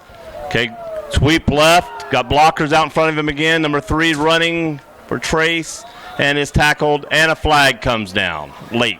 Or right at the end of the play, I want to say late. I hate that call. Yeah, once again, they're spending a lot of time running east and west and not getting up the field. So I don't know if that was holding, block below the waist against Wilmington. Well, the Wilmington defense helps the Trace offense here, gives them 15 yards. And usually you don't have the defense blocking on a run, but evidently they're trying to take out one of the lead blockers, probably went down low, took out the lead blocker, and you can't go below the knees. If you get down around those knees, they're going to call that quickly. Yeah, and Trace, that's what they've basically been doing all night is sweeping to the left or the right. Yeah. And so they usually have, 3 or 4 people out in front of the runner. And with their team, that's going to be their best chance is a quick play. It's not that big long sweep. With Larry Jackson, number 3, going up the middle this time, off left guard. Everybody in a big punch. It looks like they're stopping him marking it about the 41-yard line. So 1:35, the clock's running. Trace does have 2 timeouts, don't they? Yeah. I think they still do have 2. They're quickly coming up the line of scrimmage. 2nd down and 5 from the 41. Now it's going to be to the right side down here, and Wilmington's right on it, basically no gain. Trying a sweep right, and he had blockers, but Wilmington was right on it, took the blockers out, and no gain on that play. We're getting ready to go under 1 minute with 3rd down. And we are under 1 minute left in the half. Trace got the ball 3rd down and 5. And it looked more like a pass formation this time than run. He fakes it hands on and throws it out to 3, who's trying to sweep around the right side, and he looks like does get the 1st down. Clock is stopped at 41.1. Moving the ball, they're at the 49-yard line of Trace. Need a yard to get over the 50, and the clock is now running again. Getting ready to go under 35 seconds. This would have to be a pass. I don't see how they can do anything but... They're back to pass. He's throwing deep on the left side, and Wilmington actually had a step on the receiver, and ball hit out of bounds. So, if that ball was inbounds, that was Wilmington's ball. So he's probably glad he threw that ball a little bit on the left side out of bounds. Yeah, they're just with 26.6 seconds, there's not much you can do but try to send it down the field and hope that maybe one of your players can get a step on the defense. 2nd down. Downs is not the big thing here. It's the clock, 26 seconds. Fake handoff, and goes tackled immediately at the 50-yard line, and timeout called with 20 seconds. I don't think that was a play to do a counter. I mean, you're running the ball. I don't normally going up the middle on a counter like that. You're not going to get a lot of yardage, but I reckon just trying to make Wilmington be honest and see what they were doing. They were playing deep for the pass, but That got them less than a yard, but ate up more clock than anything. Yeah, down by 21 right now with 20 seconds left. They could try a Hail Mary, I guess you could say, but I think they're probably going to be fairly conservative. Just get to halftime, try to regroup. 3 scores to get even. It's going to take some doing against this Wilmington defense, but I still think that at this point that would be their best plan. Yeah. I think Trace's best shot at scoring here is somehow to get the ball to number 3, either on a sweep or a quick pass, and then let him break away. Here they come blitzing up the middle. Quarterback runs forward. He's hit from behind, tackled at the 50, falls over to the 49 of Wilmington side of the field. Timeout called by Trace. I think it's our last timeout with exactly 11 seconds left in the half. Wilmington called that timeout. So Wilmington has exhausted their timeouts. Wilmington has used a timeout. I'm sorry, I thought Trace would be calling that timeout. But fourth down, look, Wilmington's thinking, hey, the way things are going, we might have a chance to score off this. Well, I think more than anything, Killen has probably wanted to remind them about that fake punt the last time, right, and wants to make sure that there isn't any 11-second scoring on the part of Trace, from Trace falling is asleep. Trace is going to run this ball, probably trying to run the clock out. They don't want to throw a pass and only 3 seconds go off, and Wilmington get the ball back with a chance of getting the ball. Well, you look at their last punt where Dylan almost scored a touchdown off of it. They are back in punt. They are not looking. I thought they would just try to run some clock off here, so Wilmington only had a few seconds left. But that's why Wilmington called the timeout to stop that clock. They're going to punt. It's a wobbly punt, hitting about the 20, bouncing back, and Trace catches it about the 23-yard line. 3 seconds. I start to say 30. It's 0.0. Yeah, I think 3 seconds. This is where you take a knee. Yeah. Don't try to get fancy here and try to score off this. Even if you try to run the ball, you could fumble. Don't do anything to give them something to move on at halftime. Take a knee and humble them at 21-0 and go from there. Momentum is all the Hurricane. They don't want to give any kind of momentum back to Trace before the half. Again, reminder, Aaron Hammond is supposed to be coming over here at halftime, the athletic director from Miami Trace. We'll have a few questions for him and basically turn it over to him and let him tell us some things.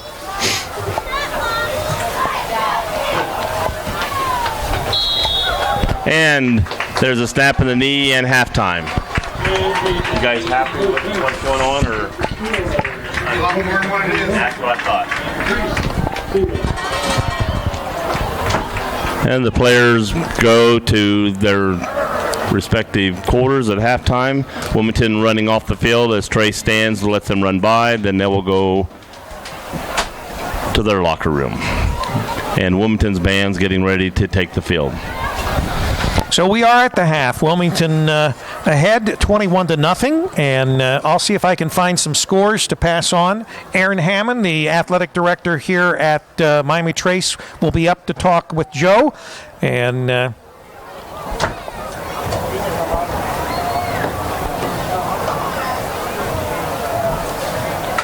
get a light in here for Hammond when he gets here. Plus, I can see my notes I wrote down. I got a couple of those, not a lot.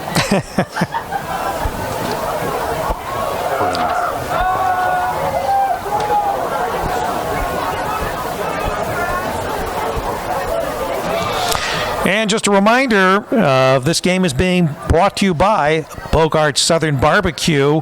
Let Marty know you are happy that he is helping bring this game for your enjoyment.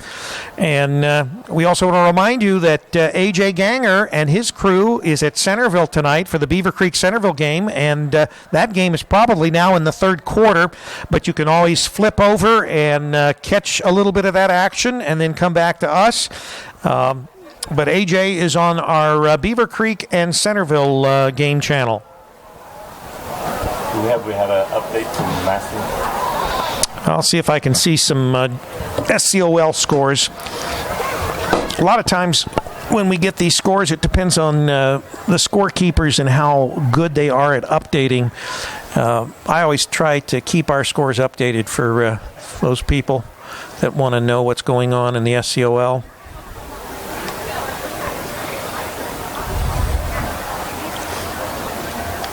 Hey, McCune, you got any friends at Massey? You're checking on the score over there. 21-14, Massey. 21-14, Massey. Oh, that's a close game. 21-14, Massey leading Chillicothe. Chillicothe fought him tooth and nail.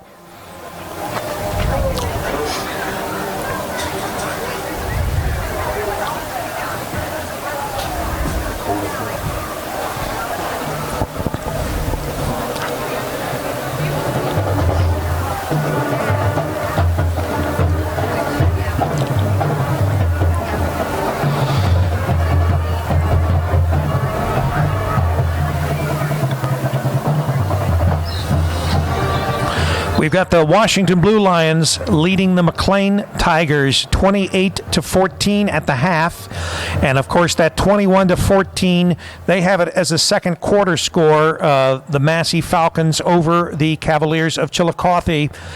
Still no one tracking the Hillsborough East Clinton score. East Clinton's their homecoming is tonight, and they are hosting the Hillsborough Indians, but we do not have anything as far as any score coming out of Lee's Creek. So at this point, those are the only SCOL scores that we have. I'll see if I can pull up the Centerville Beaver Creek score. AJ has not given me any more information. See what's going on in the GWalk. Look to see if I see Aaron coming to split. I thought I saw him out in the field as the players left the field. He's coming this way. We have some stats here. Wilmington leading 21-0. First downs, it looks like Wilmington has 12, and there are only 7 first downs for Miami Trace. Wilmington rushing yards, 26 for 86 yards versus Trace, 19 for 58. An average of 3.3 yards per rush for Wilmington and 3.1 yards for Trace. We have... and I'm assuming, once again, well, this is Wilmington on this side. Right. So I've got to just flip the opposite. So Wilmington in passing, they have 5 for 9 for 85 yards, and Trace 1 for 7 for 1 yard. Total plays, 28 plays for Wilmington for 143 total yards. Trace 35 plays. They've actually ran or played Wilmington for 101 yards, still not as many yards. Wilmington averaging 5.1 average yards per play. Trace 2.9. One thing there. With Trace's turnovers, Wilmington's got the ball in good field position and has not had to march the whole field, where Trace has had to march more field, which is one reason Wilmington's had the ball less, but is scoring, because the big thing down here, which I hadn't got to yet, is the 3 turnovers to no turnovers. And that's right. Trace with 3 turnovers, Wilmington none. Third down conversions, Wilmington 3 for 7 and Trace 4 for 7. Fourth down conversions, Wilmington 1 for 2 and Trace 1 for 2. As far as sacks, Trace has been sacked twice for 6 yards. So that is our halftime stats. Wilmington leading 21-0 at the half. Go Cane. That's right. Go Cane. Out of the SCOL, the Wayne Warriors leading the Northmont Thunderbolts 31-0. The Sydney Yellow Jackets over the Troy Trojans 32-14, and the Elks have tied the Beavers. It's 21-21 in the third quarter. Yeah, and we've got the Warriors of Lebanon leading the Skyhawks from Fairborn 37-7. Butler Aviators and the Green Wave of Greenville tied 13-13 at the half. Springfield Wildcats 21, the Kettering Fairmont Firebirds 7. The Butler Aviators that beat Wilmington. That's right, and we want the Aviators to win, because obviously every game they win helps Wilmington as far as the playoffs. And then we've got the Xenia Buccaneers 28, Miamisburg Vikings 21, and the Panthers of Springboro 40, the West Carrollton Pirates 3, Piqua Indians 14, and the Trotwood Madison Rams nothing. Have a seat. Aaron, I'm Rick Phillips. Nice to meet you, Rick. And we'll let... you going to interview him? Yeah. You can, or I can here. All right. Change your microphones here. Don't get all wrapped up and choked there. Okay. I'll be back. This is already on. It's already on. Yours on, yeah. All right. This is Joe Davis here at the Wilmington Miami Trace football game at Miami Trace, and I got the athletic director, Aaron Hammonds, here from Miami Trace, going to talk to us. Glad to see you again. Haven't seen you for a while. Shake your hand again. Got some things to ask you, and then I'm going to let you do most of the talking. I'm just going to throw some things at you. First of all, we know what the football, we've been talking about the football to the people so they know what's going on there. How are the other fall sports going on right now? Well, our fall sports are rapidly concluding. Most of our athletic teams in the fall have finished. Boys and girls golf are finished and had respectable showings in the league and qualified kids out to district level play. Boys and girls soccer just completed the regular season. Girls play Tuesday down at Unioda. Boys play Monday down at Unioda. Volleyball's got a home game here tomorrow to wrap up regular season, and then they'll host a home game tournament action on Monday, 6 p.m. How are they doing in the league? Our girls, I believe, are third or fourth place in the league right now. I had them at I referee, because I had them at Clinton Massey about a week ago, and they did very well there. Yeah, we have a young team, and new coach Doug Mace came in this year, and they're getting better every time they take the floor.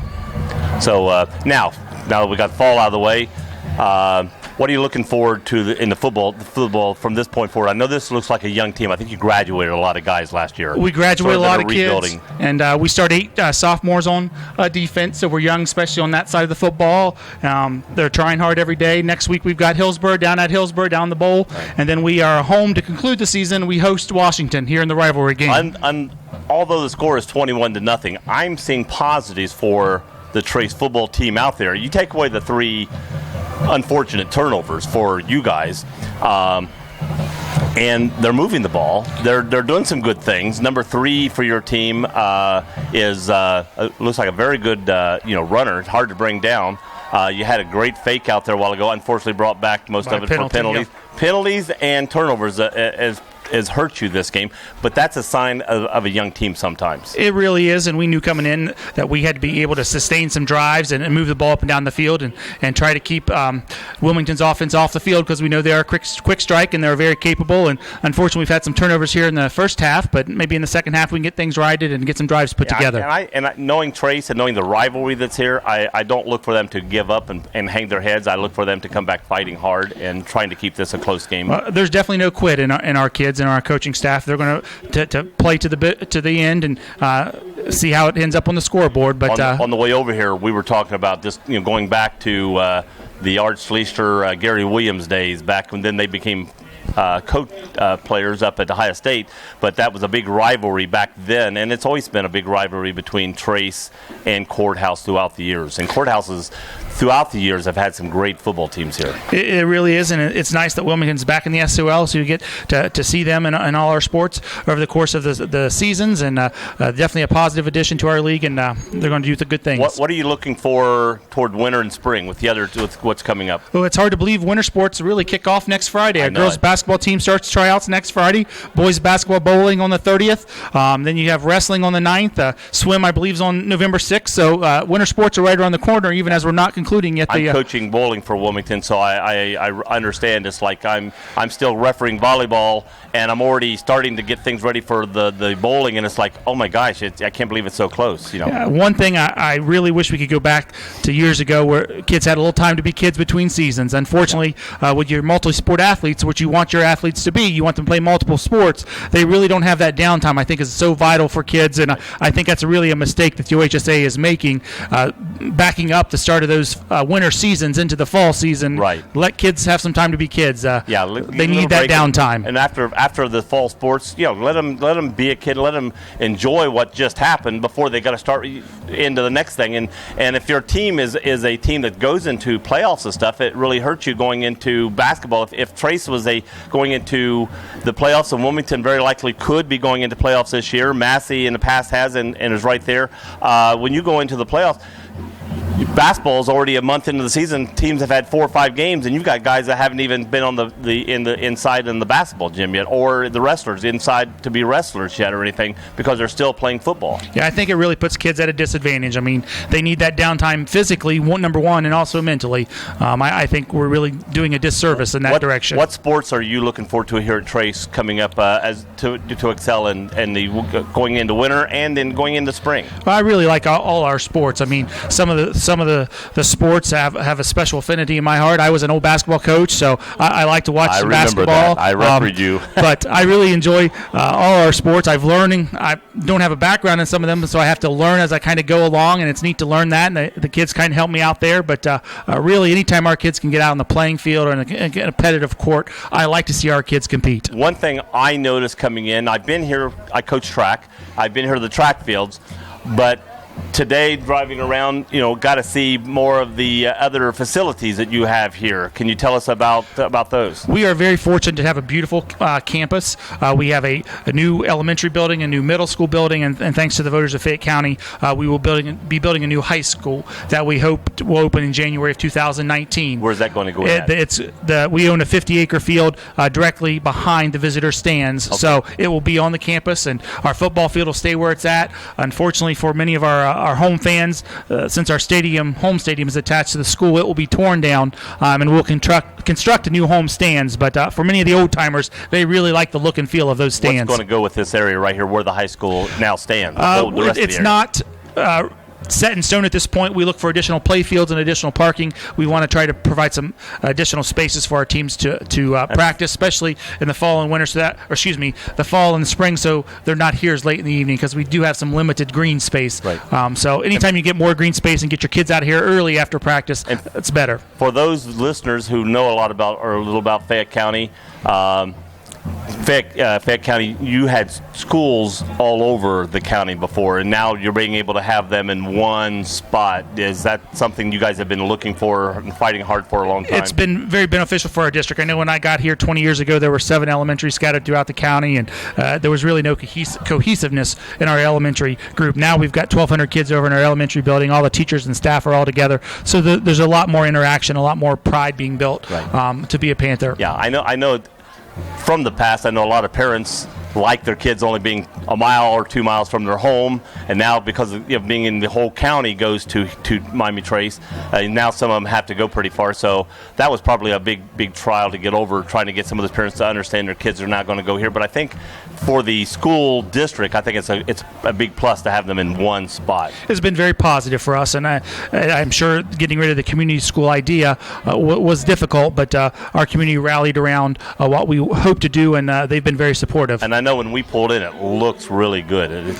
I think our facilities are second to none in the area. Well, nice talking to you tonight. Anything else you want to add while you've got the microphone in your hand? I just appreciate everyone coming out, and thank you for coming here tonight. We do have some home events tomorrow. Freshman football, 10 a.m. here. Bring your warm coat. It's going to be chilly. And then the last volleyball contest, 10 a.m. I saw a lot of pink stuff over there going on. It's a pink out night. Fayette County Memorial Hospital and the health department's here. And we had a little cheerleader night, 116 little cheerleaders out on the track. So that was something special. Well, congratulations. Thanks, Thank you for coming over and talking to us. Thank you. Aaron Hammond, AD for Miami Trace High School. Thanks. Thank you. All right. Good halftime interview with Aaron. Yeah, I can go back a long time with Aaron. Again, I've been a basketball official for 40 years, and Aaron came up. I was a young basketball coach, and that's where I first met Aaron. And he was a good coach, and as far as an official is concerned, a very good coach from that standpoint too. Never gave us any problems. You had to worry more about the soccer moms, right? I had to worry more about soccer moms than you do about Aaron and that. But, blame the Aaron soccer for years, moms. He's a good guy. AJ's updated us. Beaver Creek now leads. Beaver Creek leads Centerville with it's 28-21, third quarter. Wouldn't that be nice to have the keys to everything, right? Yeah. Wouldn't have to worry about where we parked. We had the keys here. We do want to thank Miami Trace and Aaron Hammond for being very hospitable, letting us come in here and do this broadcast. You know, we have to, I in particular have to deal with the ADs for all the games that we do, whether it's our game of the week or whether it's the Wilmington games. And I've got to say that they're very professional, have always had cooperation. They've tried to get us in. Sometimes we ask for a game. We know it's a big game. We know it's hard to get into that game. And The facilities in some places are older. They don't have the luxury of two, press boxes. So there have been some tight fits, so to speak. Even this Beaver Creek Centerville game tonight, once again want to thank Centerville for getting us in there, because that game was a big game in the Greater Western Ohio Conference. And our crew out there, apparently they're seeing a barn burner, 28-21 with the, now we've got it here, 28-21 Elks over the Beavers. And AJ has it 28-21 Beaver Creek. Well, it showed on their Beaver Creek a minute ago, and now it's showing the other way. A minute ago, it had 20 on the screen. Right. It had 28-21 Beaver Creek. Well, now it's flipped on the computer screen. I will refresh it and see if that makes any difference. We got about a little over 3 minutes of halftime left before the third quarter starts.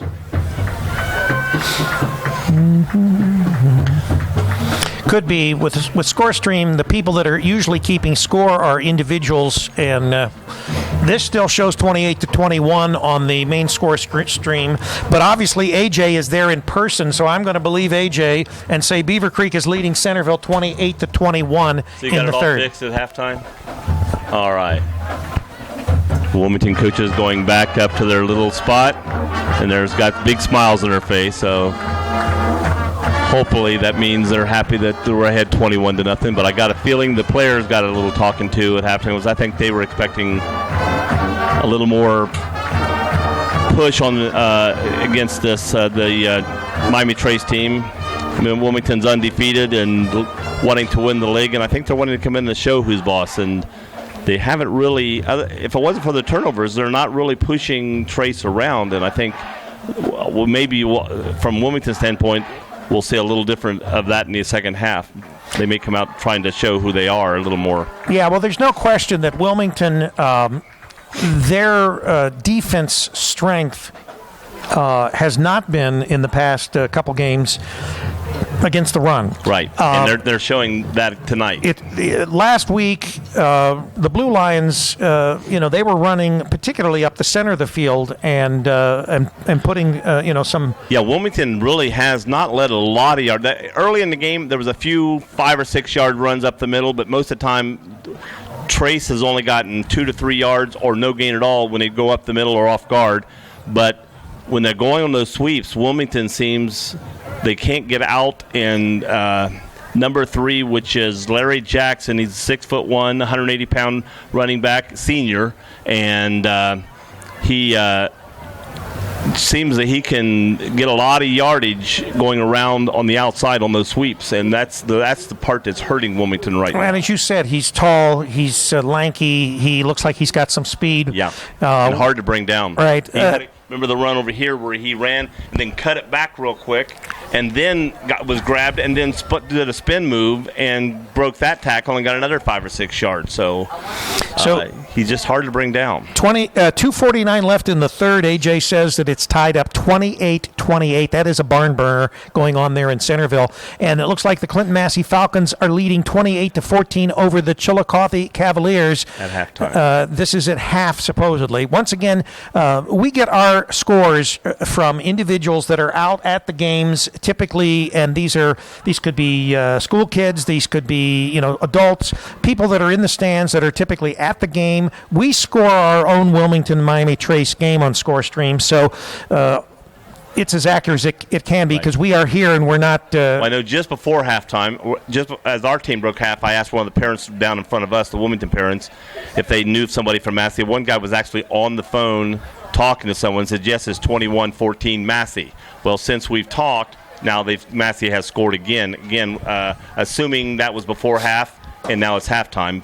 But if not, it could be going into the third quarter. But what we're seeing is probably right. Clinton Massey up 28-14 over Chillicothe. Right, and the Blue Lions of Fayette County also 28, and the McLean Tigers 14. McLean are currently 0-7. Looks like they may go down to their 0-8, eighth defeat there. We still have nothing as far as Hillsboro at East Clinton for homecoming. Jeremy Yankee out there at East Clinton, they're in Leesburg. He's struggling once again this year, as they have in years past. He wasn't the head football coach there, but sometimes when you're in a small school like East Clinton, it's very difficult. Obviously, Hillsborough hasn't really done well this year. They're 1-6. East Clinton is 2-5 right now. East Clinton hoping to win their homecoming game, and we hope they do as well.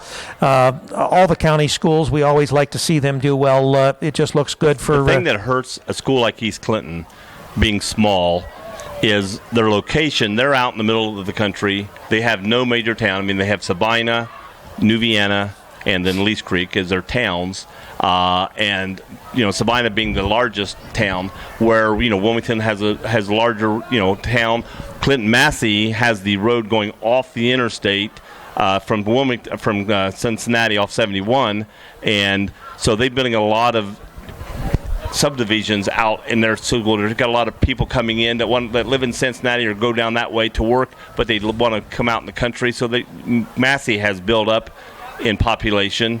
Wilmington has the factories and stuff around Wilmington and the interstate nearby. Hillsborough again is a town that has, but East Clinton has no major town and is not near the interstate to draw new people to come in and live there. It's not just that. We've got open enrollment in the county, so obviously, and I don't know how much. I do know that parents that are thinking about college scholarships and those kinds of things, if they've got a talented, individual, they want them to go to a school that has a program that gives them a chance for scholarships. But I referee AAU basketball. Okay, so talking to a lot of the officials there and the people that come in when I'm refereeing, I talk to some of the colleges guys that are coming in and watching the games. What you do in high school is very insignificant compared to what you do in off season. And they said for instance, football, they look at an athlete as an athlete. If you're going to Ohio State or going to a school like that, they may watch you in basketball and decide to have you come in football. Right. So, yeah. And if you're a basketball player, I've seen parents take kids from this basketball program to that basketball program to be seen, or to get into that league to be seen better. And they say 90% of the big schools or the colleges are watching the AAU games more than they're going to the high school game themselves. Right, so you don't see a lot of... So pushing players back and forth, as parents try to do, doesn't really help the athlete that much. No, if anything, it probably upsets things more. Right. Because, your kid's going to be good when he knows his friends and is comfortable, and you keep taking a kid back and forth to school just to be in a sport program. He's not getting comfortable with his surroundings and the coaches and other kids and his friends, and it's really going to hurt him more than help him, I think, in the long run. Well, one thing's for certain, and we've done several basketball games and other games out at East Clinton. I love East Clinton. They've always been good to us. They've treated us well, and I guess we're getting ready here for second half kickoff here. But East Clinton is a class act as far as I'm concerned. The people that are out there, yes, really good people, and they love their sports. They love their sports. Right. And Jeremy Yankee, I think, was a good choice of football coach, because Jeremy has worked with those kids from the youth on up. Right. And he has them doing a lot of things in the off season to prepare some them new to stuff. become better. Some right. new stuff that they haven't did before. Well, we obviously wish them all the luck in the world, except when they're playing Wilmington, right? Yes. And you said Beaver Creek's your alma mater. East Clinton's my alma mater. There you go. So I always like to see all the county schools do well. Yes, I agree. I would love to see Massey win today against Chillicothe and Wilmington win tonight, and may the best team win next week. I tell you, it'd be great. Yeah, it will be a great. It's an onside kick, and he catches it in the air, and he's tackled down at the 49-yard line of Trace. So Trace has the ball midfield. It wasn't supposed to be an onside. We have this direct from someone above. It's supposed to be a squib kick, but turned into an onside kick unintentionally. Someone above us, and this would be a voice coach from up above. A coach has said that was not supposed to be an onside kick. That shocked me. I put it that way. I was like, wow. The kick or the words from above? Both. But an onside kick with a 21-point lead, that shocked me. I thought, well, maybe Wilmington are trying to just get the ball back quickly and score right down their throat. But I think it was supposed to be a squib kick, and it hit the ground too hard and didn't go very far. It went right into the lineman's hands and caught it. On the first play from scrimmage, they ran the ball, got about 4 yards. It's now 2nd and 6. Trace coming up the line of scrimmage. See what they're going to try to do here to score and get the score closer. Hand off and caught in the backfield. They lose a yard. So they tried to hand off to number 3, but instead of the big white sweep, looked like he was going to try to go more off tackle. And Wilmington was in the backfield and put that play down quickly. It's going to be about 3rd and a long 7. Trace does not want to give the ball back to Wilmington quickly here in the 3rd quarter after being down 21-0. No, obviously they would like to at least put some points on the board here. They'd like here. to get down to put something on the board and counteract Wilmington scoring on them. Pass going left. Wilmington jumps in front, almost intercepts it, and the player for Trace actually had to become the defender again and knock the ball out. Number 17 of Trace which was Cody Scott, was supposed to catch it. Wilmington stepped in front and had position, but Trace was able to knock the ball out. So now Trace is back in punt formation. Wilmington, I'm sure, is looking for the fake punt again. Yeah, you always have to be prepared for that now. Runs out, kicks. It's going out of bounds quickly. That was a very bad kick. It's going to be marked very short. That ball was marked where they needed to get to for the first down, so that was only a 7-yard from scrimmage kick. So that was a very, very poor kick. He ran over toward the right, tried to do the soccer style or rugby style kick, and he just kicked that thing straight off the side of his foot out of bounds, and from the line of scrimmage it went 7 yards. So Wilmington gets the ball in very good field position, just over the 40 on the 41-yard and on their own 41. And 3 wide receivers wide right, 1 down here to the left. One runner in the backfield. It's going to be a pass. They're back. He's wide open in the middle. He's thrown, catches it. Oh, nice pass. Number 44 for Wilmington, which is Brady. And he catches the ball at about the 30-yard line. Wide open. Brady McCune catches the ball. He was wide open coming across the middle. I thought he was getting the pass sooner. He got the ball, and he is tackled at the 30-yard line of Miami Trace. On our other channel, Beaver Creek and Centerville tied up going into the 4th, 28-28. A.J. Ganger with his crew over there doing that game. Fake handoff, quarterback keeper, goes up the middle, gets about close to 5 yards. Going to be tackled about the 25-yard line. So Wilmington is moving the ball. It's going to be 2nd and 5.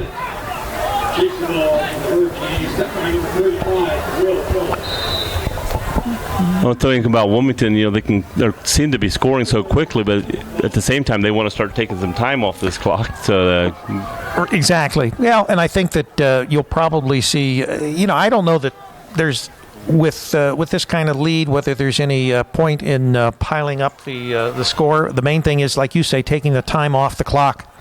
The only thing with piling up the score, as you put it, is they want to, just in case they lose to Massey. I don't think it's in their thought at all.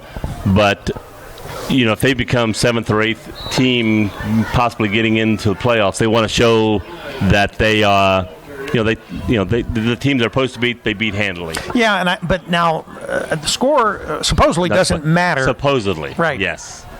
Again. I don't know how the computer they tried to take that out, but yeah. The keeper again by the quarterback, going right, going off tackle, then breaks out more right, goes down, and touchdown, Wilmington. That was a keeper by Credit? Who had the ball? Jake Vaughn, Wilmington.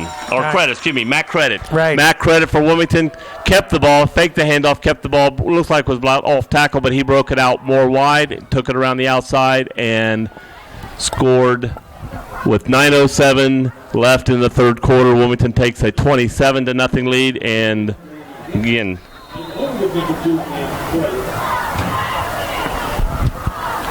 coming in for our fourth extra point kick, Brady Henry kicks up, good.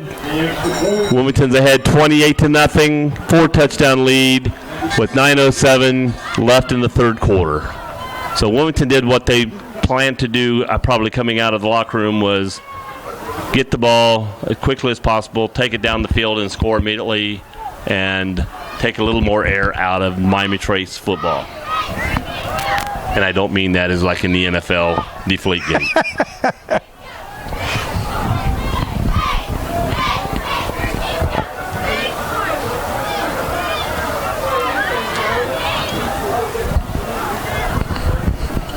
See, she's supposed to have a pair of binoculars and reading those numbers and then saying, okay, that was so-and-so catching the ball, that was so-and-so running the ball. Say, it helps me out.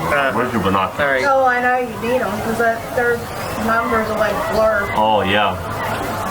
I thought it was 88 or 89 a while ago, and you tell me you can make, oh, that was 58 or 57. I go, Yeah, I know. I just got to sit here and just stare at them and even figure it out because it's the orange is not good. Okay, let's see what kind of kickoff we have this time for Wilmington, since the last squib kick didn't go too well. They need to go with black. He's trying another squib kick. It bounces, takes a high bounce. He drops it again, and Wilmington does not get the ball. Miami Trace was able to corral it at about the 31-yard line. He hits that ball, hits the ground, pops up in the air, and sometimes that's hard to corral by the waiting team. And it's pretty nippy tonight, too. It's supposed to be like 35, 37 degrees. So when it's cold, that ball gets hard to grab hold of. That ball gets very hard when it's cold. Okay, they gave him the ball on the 32-yard line. So it's first and 10 from the 32-yard line. Number 36 has ball running, and he's wide open, going out the left side, went off tackle, broke through. Wilmington's in pursuit, tackles him out of bounds, down about the 11-yard line, I think. Let's see where they mark it. Fantastic run. That was a great run. First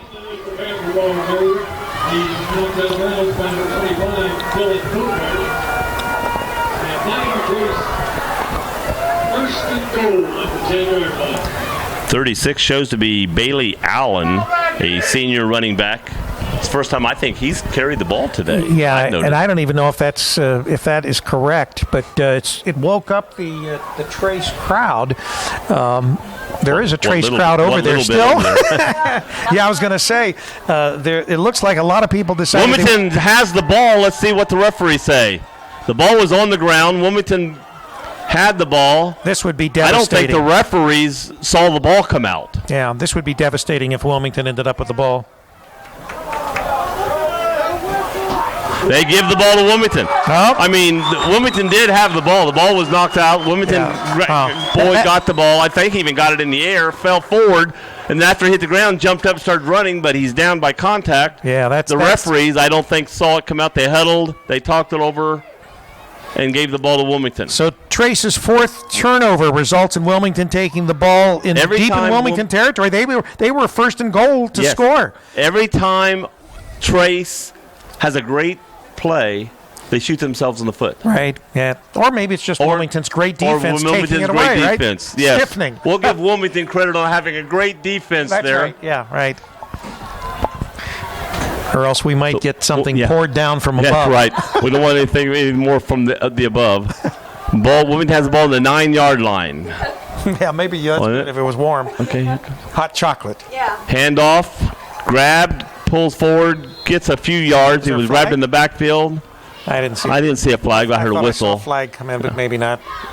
Wilmington has the ball about the 13, almost to the 14-yard line. So he got about at least 4 yards on that run. Hey, we want to remind you that Bogard's Southern Barbecue can do catering. So why don't you have them cater your next event? Give them a call. 655-8100.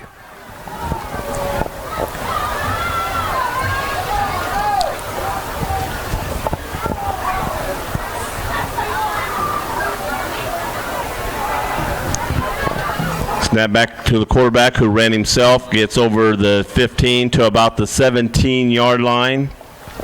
Got to get to the 19. So it's going to be 3rd and about 2 from what I can see from here.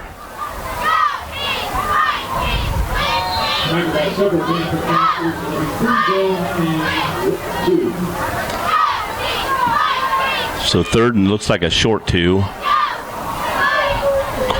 Wilmington lined up. Hand off to Frisco in the backfield. No, it's not Frisco. I'll take it back. And he did not get much. Maybe even lost about 10 inches. Who do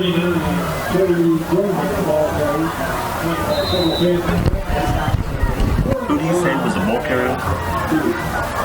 Oh, Trelea Joyner was the ball carrier, number 39. Yeah, when I thought it was Frisco, but when I ran, I could see his number was in the 30s. Trelea Joyner, junior running back for Wilmington. Probably going to get a lot of new faces on the Wilmington team in the game. Wilmington's punting. Great punt over the head of the Trace. That's going way back to close to the 20, setting down at the 21-yard line. That was an exceptional punt from the 18. Yeah, be interested to see what kind of punt that was. 32 to here, all the way down almost to so another 30 to the 20. So 32 and 30 at 61-yard punt. Now that's not Common Core math. That's real math, right? That's real math. That's my East Clinton math coming through there, people.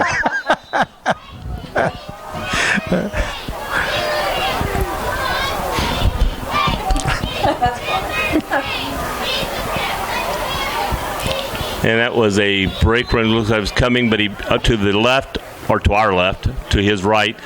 Then he cut it back himself, gained about 7 yards on that run. So it was a good cutback run for him. So now it's going to be 2nd down, and it looks like a long 3.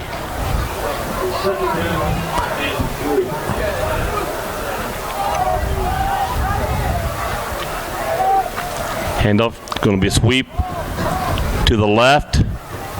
And Wilmington tackler does a great job of getting by the blockers and catch him, looks like maybe even in the backfield.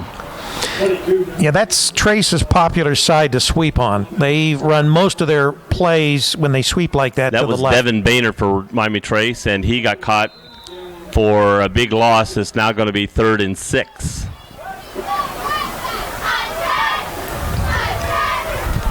I don't think he had the speed that number 3 had earlier for Trace. Trying to put somebody else back there, and he just wasn't the same runner.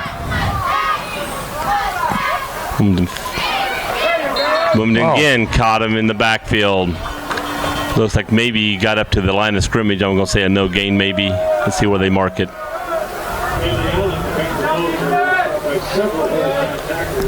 They're backing up about a foot. So he lost about a foot on that. It's going to be 4th down and about 7. And I can't see them doing anything squirrely here. No, I don't think they're going to do anything fancy anymore. Calling a timeout. Somebody called a timeout. Wilmington again called timeout. First timeout of the half, and it's 4:46 left in the 3rd quarter. Wilmington leading 28-0. And of course, I'm sorry I can't give you names better when they make a tackle or something, but those orange numbers are just impossible to read from up here. Yeah. We need like a tracking device on each one of them, and we can monitor their movements on our display up here.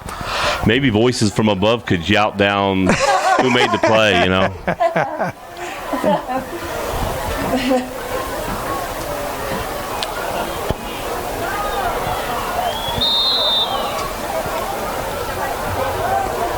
It surprised me though with the Wilmington has a field goal kicker, and I think it's the same guy that kicks off it, that he doesn't try to kick the ball 20, 30 yards at least down the field. Instead of everything I've seen tonight, every kick has been a squib kick. Right, yeah. And I assume that must be something by coaching design. Yeah, that to me, from what I'm seeing, and I haven't seen Wilmington this year. I assume they do that probably every game, from what I'm seeing. They frequently will squib kick.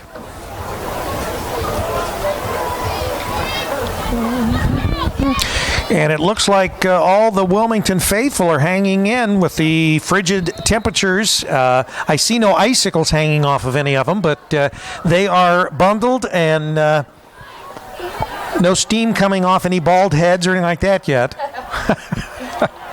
Where's Marty? Wilmington has the ball at the 46-yard line. First play from scrimmage. And they tried to run it up the gut and got about 2 yards, I guess. It's going to be about the 48-yard line. I'm sitting right on the 50-yard line watching this, so Wilmington's got the ball. I'm looking right over the referee's shoulder. 2nd and 8. Again, in motion, hands off to the player in motion. Oh, Wilmington fumbles the ball. Trace grabbed it. Was he inbounds or out of bounds? Let's see where the referee.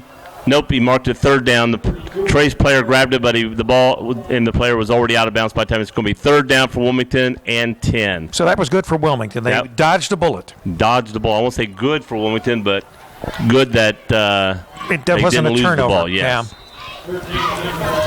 The player coming in motion. Was handed the ball. He grabbed the ball right from the quarterback as he got it. Timing was perfect, but as he got outside, the player making the tackle was able to get a handle on the ball, and it went screaming out. 3rd and 10. It's going to be a pass. Oh, Brady was hit. Yes, the flag goes down. He was, again, wide open and coming across the middle, and just before the ball got there, the defender bumped him, and the ball went flying through, but a flag went down. It's going to be pass interference, defense. Pass interference, defense. 15-yard penalty. 15-yard third down and first down for Wilmington. From the G-Walk, we've got the Wayne Warriors a final 38-0 over the Northmont Thunderbolts. The Piqua Indians over the Trotwood Madison Rams. Now that's a second quarter score, but obviously they start keeping up with it. They're leading 22-0. The Lebanon Warriors in the at the halftime were leading 37-7. Still no change from the 28-28 tie. They are supposed to be in the fourth quarter now. Beaver Creek and Centerville. And that's with A.J. Ganger and crew on the other channel. Ball from the 40, handing the ball up the middle, and he's hit at the 40 and tackled at the 40. And that was Trellee Joyner.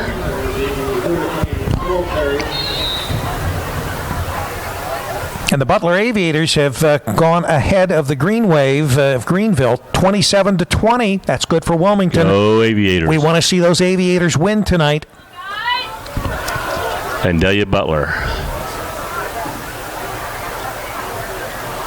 Handoff to Trellee. Going around outside. He broke free. He goes. Stays in bounds. He's going on. Referee's blowing him dead. He's out. He was walking a tightrope there. He wasn't going to stop. He got the first down. No, he wasn't going to stop. And if he had another 8 inches of white line, he would have, I think, stayed in bounds and got down that line. He just couldn't cut the corner and keep in bounds. But he's down about the 26-yard line, I think, is where they're marking it. And a new update on that Butler Aviators score. Butler 34, the Green Wave 20 in the fourth quarter. So, once again, handoff again to Trellee.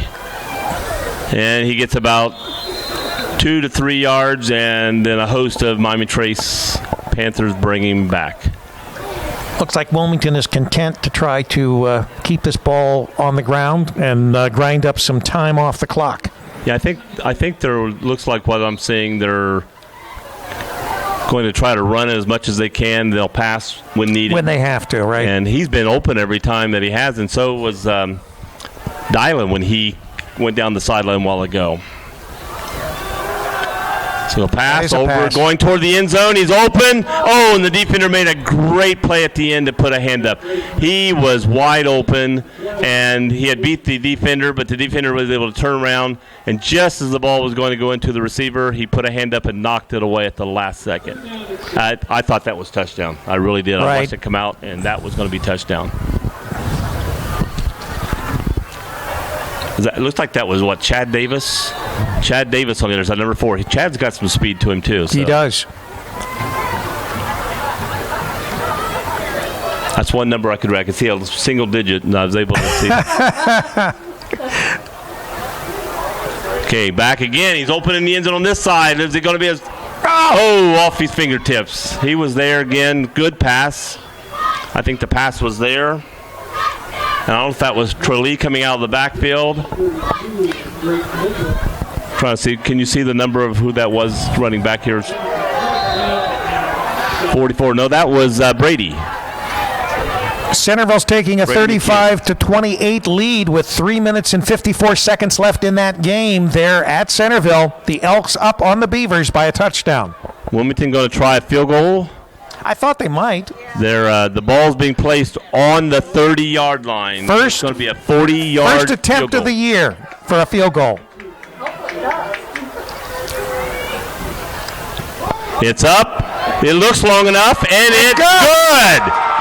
40-yard field goal by Brady Henry, freshman kicker for Wilmington.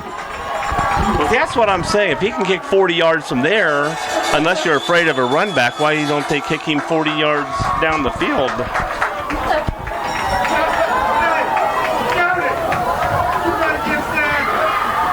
Because he could kick the ball in the air to the 10-yard line at least, and but unless they've done it, practice or sometimes, and the guy's getting a good run back. But yeah, it was a nice kick for a high school. Wilmington takes a lead of 31-0. 2:19 left in the third quarter. I think their goal now is to keep that 0 on the board. The pretty much assured of the outcome of the game at this point. But right now, Wilmington does not want to give up any points at this time. I think that's their major goal at this point. Now, Killen, he had his roots in defense, so he likes a strong defense. Kick to the 10-yard line. He did kick off down deep, and he breaks free. The kicker had a shot at him, could not bring him down. He kicked off this time instead of the squib kick, and Trace takes it to the house, and there goes your shutout. There goes the shutout. Yeah, we're asking why doesn't he kick deep, and I said maybe it's because of run backs, and he kicked deep. The guy caught it at the 10-yard line, and he gets it up to close to the 20. They're trying to tackle him. He literally leaps over the potential tacklers, comes down the field. The last player who could stop him was the small freshman Brady Henry, and Brady tried to block him out of bounds and did not, and he made a touchdown. So it's now 31-6 with 1:57 on the clock left in the third quarter.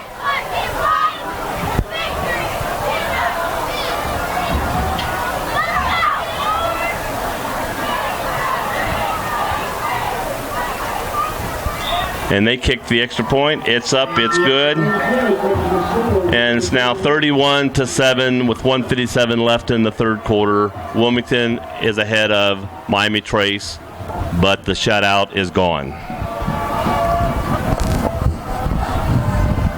Yeah, I think some things were answered there. It was a nice kickoff. Got it down there, but unfortunately in high school, if you get the kickoff down there too quick, that's right. The defense. There's no coverage. There's no coverage. Your coverage is still up the field and spread out, and he was able. Once you get by that first tackler, he busted loose and he was gone. Yep. 1:40 left. Beaver Creek is driving to try to tie up that game on our other channel, the Beaver Creek and Centerville game of the week with AJ Ganger and crew. I guess we'll see whether they go into a overtime. Again, still rooting for Vandalia Butler, the Aviators, who's head of the Greenville Green Wave, 34-20, what we're showing, and again, Vandalia Butler is the only team to beat Wilmington this year. Right. And if they can continue to win, that again helps Wilmington toward playoff. Well, actually, their quarterback and their major running back was hurt, and there were a couple games there that they dropped, one to Xenia, that they probably wouldn't have dropped. So they could have possibly been right up there at the top of their conference in the GWalk there as far as either undefeated or with just one loss. Even now, Butler is 5-2, so they'll end up being 6-2 after tonight's game. With what? 2 more games left in the schedule? Right. Okay, Trace getting ready to kick off from the 40. Let's see what they do here. I would be looking for a possible onside kick. When you're down this much, you want the ball back as much as you can. That's right. They need to onside here. I mean, I know it's still early in the game. You got a whole quarter, but anytime they can get the ball back. They're trying, and the ball only goes about 5-6 yards, curls up, and hits a Trace player, so Wilmington will get the ball. So did we call it or what? Yep. Our astute observations. I wasn't going to say that it was inevitable they had to onside kick, but when you're down this many points, you're wanting the ball back. And with Wilmington able to knock off a lot of time on the clock when they get it, they were going to. You figured they were going to try to get the ball back as soon as possible. Right. So either they were going to try to kick it deep, hold Wilmington, which they haven't been able to do, or try the onside. And unfortunately for them, the ball went about 5 yards, hit, and then curled back and did not go very far. Wilmington gets the ball on Trace's 46-yard line, already over on the other side of the 50-yard line. So let's see what Wilmington's offense does here with the ball still in the third quarter. Okay, a handoff. Gets the ball over the 45. They're going to mark it close to the 44. 31, Gary Hickey, the ball carrier for the Hurricane. About 2 on the play, like second down, 8. Couldn't see the number on that runner. Looked like it said 85, and I have no 85 in the book, so I have no idea what that number was. Actually, it may be quarterback keeper runs back, throws deep, and overthrows the intended receiver down the sidelines. They may be putting people in here that are not in your program. That's true, too.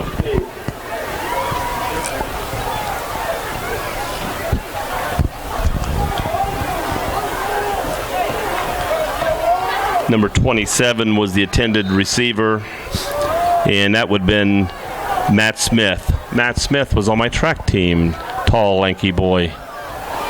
He was down there. Quarterback keeper, runs up the middle, hit, and brought down. Gotta be close. Quite, looks like it's going to maybe be, I'm going to say maybe a yard shy of the first down. It's going to be 4th down and less than a yard or close to a yard. Right. Wilmington's lining up. They're going to go for it, 4th and 1. They're doing it quickly, too. And quarterback keeper, quarterback's running, and he's pushing the entire line all the way back to about the 31-yard line, I'm going to guess, until they undo the pile. The referee looks like he's standing just not quite to the 30, so I'm going to say the 31. First down, Hurricane. So first down, 10 from about the 31. Not to the 30 yet, so can't give him that until he gets to the 30. Again, Matt Credit's still in as quarterback. Takes the ball. He gets away from the blitzing. Throws a deep pass toward the end zone. Touchdown! For a touchdown. I can't tell. Is that Dylan or not? I think that was Dylan Bogart. Caught the ball in the end zone. There were 2 wide open receivers in the end zone, actually.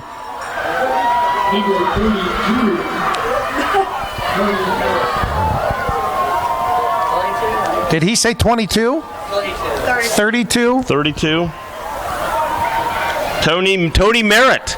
Tony, again, another of my track stars from when I was coaching him in junior high. And now, Tony is a quick. Joe, are you taking credit for all this? Yes, here? I taught him well. I taught him how to run fast so he could get down there and catch those balls. Right. Tony was my long jump and 100-yard dash guy. The biggest thing I remember for Tony was we threw him in the 4x4 a whole lap. He's only used to running a 100-yard dash. We had a track meet late in the season, and we already had the track meet won by a bunch, so we put Tony in. He ran the entire lap, was dying coming down the final 100-yard stretch, finished the finish line, crossed one, walked over to the grass, threw the baton down, and was like, I'm glad I'm done with this. The referee saw him throw, the official saw him throw the baton down. By rule, you must keep the baton in your hand and lay it on the ground or hand it to someone, and we got disqualified. So at the end of the season, he got a coupon from Dairy Queen for being DQ'd. Centerville picked off a pass from Beaver Creek. That seals the deal. Centerville will go on to beat Beaver Creek, and so it looks Go like... Elks. Yeah. Oh, I'm sorry. 30. But now here it says 35-30, so I don't know... Again, a good squib kick, number 3 for their team, or number 9, caught it on the drive, but fell as he caught it. So Trace will take over the ball on their own 32-yard line. 2:30 left in the third quarter. Wilmington leading 38-7. 36 yards. Trace coming up the line quickly. Clock is running. Handoff, off tackle, number 3, Jackson, and he fumbles the ball. Wilmington grabbed it. Wilmington looks like has the ball. Let's see what the referees say. They're still fighting and squirming on the ground. Wilmington boy literally hugged it and was the only one around it until Trace fell on. He gets up with the ball, hands it to the official, who now points Wilmington ball. Wilmington gets the ball on Trace's 44-yard line. The third quarter came to a close. Larry Jackson had a nice run going, but I think he was trying to get some extra yards fighting, and when you fight for those extra yards with your legs, typically your arms are pushing for yardage, and it's easy for the ball to be knocked out a lot of times. So the quarter comes to a close. The referees are going to move the ball to switch sides of the field. With 1 quarter left to go, Wilmington has the ball and leading 38-7. Yeah, Trace, again, showing their young team, just keeps shooting themselves in the foot, giving the ball back to Wilmington. And that has been a final. Centerville Elks 35, Beaver Creek Beavers 28, Wayne Warriors 38, Northmont Thunderbolts nothing, Sydney Yellow Jackets 52-28 over the Troy Trojans. Those are finals. The Springboro Panthers 54, West Carrollton Pirates 3. The Piqua Indians still leading the Trotwood Madison Rams 22-0. There's been no update for a while on that. Wilmington has the ball. Oh, I'm sorry. That's right. Coach. Wilmington has the ball, getting ready to hike the ball. Pitch back to Wilmington, number 46, which I don't see a 46, so I don't know who that was, unless it's 45. I can't tell these numbers. We need to start burning some furniture or something. Get the wood stove going. Maybe it was Brady. I don't know, 44, but it didn't look like that number. He's going like that nuts. If it was 45, it was Austin Thompson. Number short looks like a 6 from up here. He carries the ball again, gets down to about the 41-yard line of Trace. So it's going to be 2nd down and 8.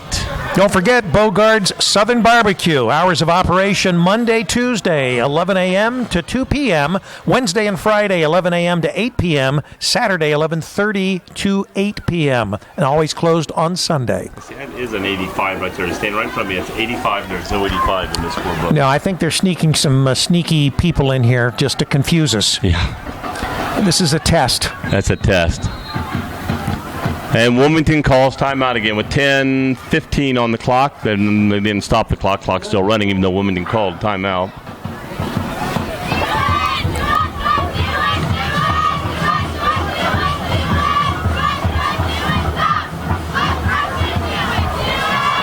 And we got another quarterback warming up on the sidelines, possibly to come in the game.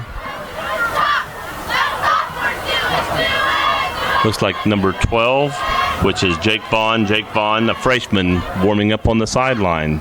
Maybe going to come in the game for Wilmington to get some time once this game's in hand here in the fourth quarter. So our star quarterback doesn't get injured going into next week's game. Right, got to save those legs for that team that we usually do not refer to other than the team that cannot be named, but now we can because Clint Massey is next on the plate. Yeah, it's not like Michigan up north, but the team to the west, you might say. All right. I'll tell you for sure, we're going to go into Washington Courthouse tonight and stop at Tim Hortons and get us some coffee. That's right. Looked like Pageant Porter, number 16, ran the ball that time. My eyes could tell that number.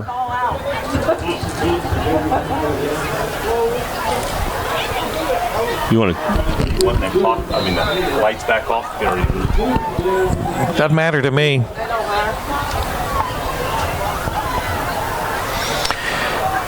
38-7 with 9:29 left and counting in this game. Wilmington has fourth down, 4 yards. Give the ball, handoff, and he looks like he may have picked it up. He's right down at the marker. Yeah, I think that is a first down. Oh, I don't know. They're coming off the field. Okay, I thought he only had to get to the 35, and he did. In fact, they laid the ball over the 35, but it looks like they're giving the ball back to Trace. So It looks like he had to get over the 35. Trace takes over on downs.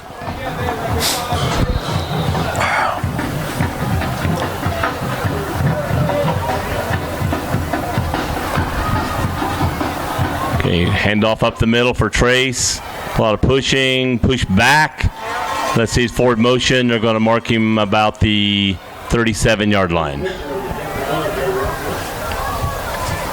So they gained about maybe 2 yards on that play. You're listening to all the action on CampusNation.com. Wilmington will give up all those plays that they want. Sure. Yeah, run that clock. Campus Nation, the sports animal. Your home for high school and college sports. Because I'm not hearing it here, when you're talking, you're talking there, and I'm not used to this. So when you start talking, I'm thinking I'm doing this. We're going to get you some headphones next time, huh? I feel like we're talking in two different places. You know what I'm saying? Yeah. It's magic.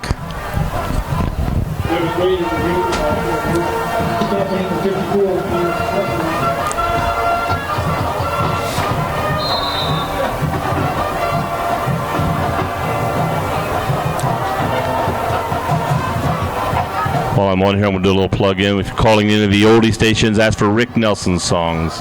Big favorite of mine.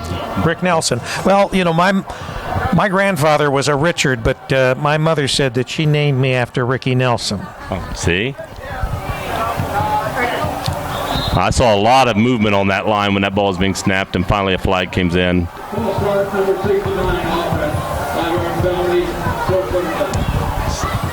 So they go back 5 yards. 5 yards. It's going to be third down and, about 12, 13? Looks like it. 3rd and 12? 3rd and 12. Because it was 3rd and 7, so it should be 3rd and 12 now. And that I can add. Don't need Common Core for that. I can add that. Beaver Creek math coming in now. That's right. Although the poor Beavers didn't add it up tonight. Number 16 going back to pass for Trace. Now he's decided to run. Now he's wrapped up and thrown down. Looks like behind the line of scrimmage. Didn't really have much to pass to, so he had to tuck it in and run it. It's going to be 4th down and long. It looks like maybe they're giving him back to the line of scrimmage. So 4th and 12. Wilmington put someone back deep to catch the ball. Do we know who's back? He's got a white uniform, so I'd say he's not been in the game much. It's too white, right? Oh, it's a short punt. Hits around the 40 and goes out of bounds right at the 40. Right. So, yeah, the receiver was back on the 30. The ball did not make it that far. What is that, 31? I'm trying to look at the number that. Yeah, I think it was Garrett Hickey, freshman. Another one of my track guys was going to try to make a run back there. Joe, you've got like half this team already counted for. That shows that they're good runners. I got them in shape, that's for sure. Yeah, if they scored a touchdown, Joe was involved in it here. If they were a freshman or a sophomore on this team, and hopefully they were on my track team. Yeah, Wilmington comes out to run another series of downs here. Let's see if they got a nope. They still have the same quarterback. I thought maybe they'd be putting the new quarterback in. Jake. Oh, is that Jake in? Jake's in the game. Take it back, and Jake's running the ball. He's hit. He keeps running, and Jake gets down to up to the 45-yard line. That was a good pickup. Going toward the 50. That was a nice pickup.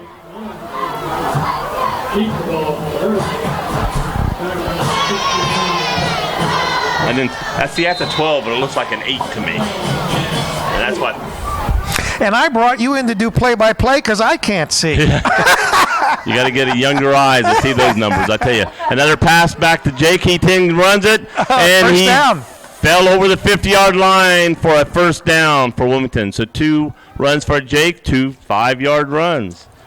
5 and 5.5 yards each run, so gained just over enough to get the first down. Marking the ball, they put the ball back on the 50.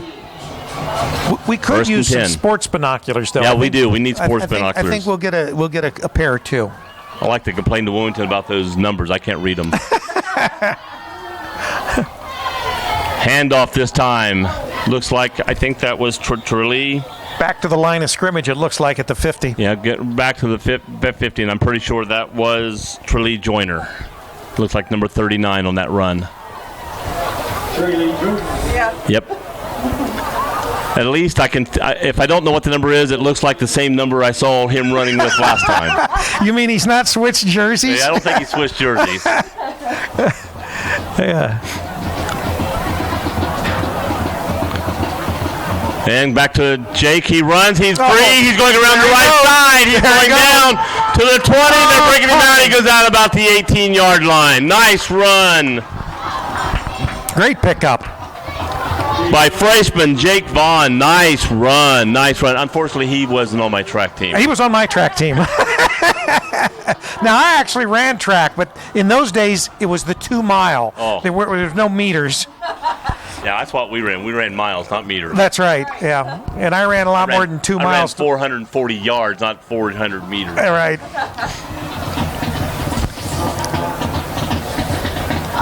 Okay, another hurdles. Hiking the ball from, they put him down about the 8 or 20 is where they marked him. He's running again for about at least 5 yards before they grabbed him. They grabbed the ball, but he was strong enough to keep it and go down. A lot of these fresh legs are putting some yardage down. So it's going to be 2nd and 5. I tell you, this boy looks like a good runner. Yes, he does. Now, if he can pass the ball, too, as he gets older, he'll be... develops, yeah. You got a timeout, Trace? No timeout. Just the whistle, put the ball in the play. Yeah, that was the okay. High hike, but he passes the ball off, or hands the ball off, going up the middle, gains about close to first down. 2 yards. Let's see, he's got to get to the 10. It's going to be 3rd down, though. Trying to see, I think that was a new runner there too. 24. France Chiriska the second took that run, got a couple yards. It's 3rd down and about 3, looks like. Pass to Jake. He fakes the handoff, keeps it, goes back. He got about down to maybe the 12. So it's still 4 down territory. I would say just run the ball, don't kick it. But I mean, I don't unless you come in and kick a field goal, and I don't even see any purpose in that. But it looks like they. They may be letting the field goal kicker get his points. Well, after a 40-yarder, you can't do much better than that. Boy, I know it. But Brady Henry is coming on the field to kick another field goal. They're putting the ball down at the holder down on the 19-yard line. So it's going to be a 29-yarder now. Should be a chip shot compared to the 40, right? That's right, yeah. Don't hex him. Blocked. Picked up, tackled on the 30-yard line. We hexed See, him. like I said, should go for it. I said there's no reason to kick this ball, and I was right. Right. Well, it's always good, I guess, to, when you don't need the points to work on the field goal, just in case you get into a game where a field goal may just win it for you. And again, when he kicks a 40-yarder, you want to pat the kid on the back, and, he's your kicker. And in a kicking situation, put him in the game and let him try for his kick. But that was not his fault. That was just players getting through the line. Yeah, the line broke down.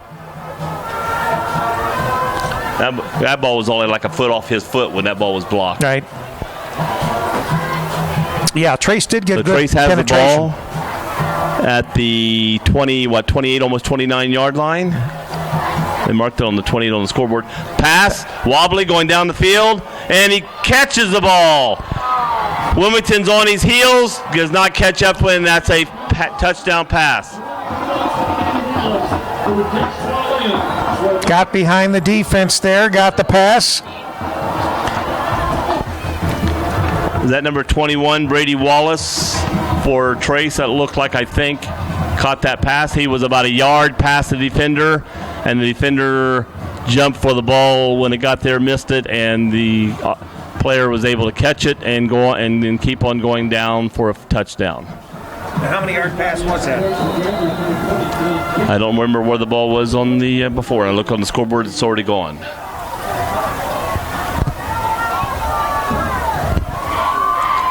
So they're lining up for their extra point kick.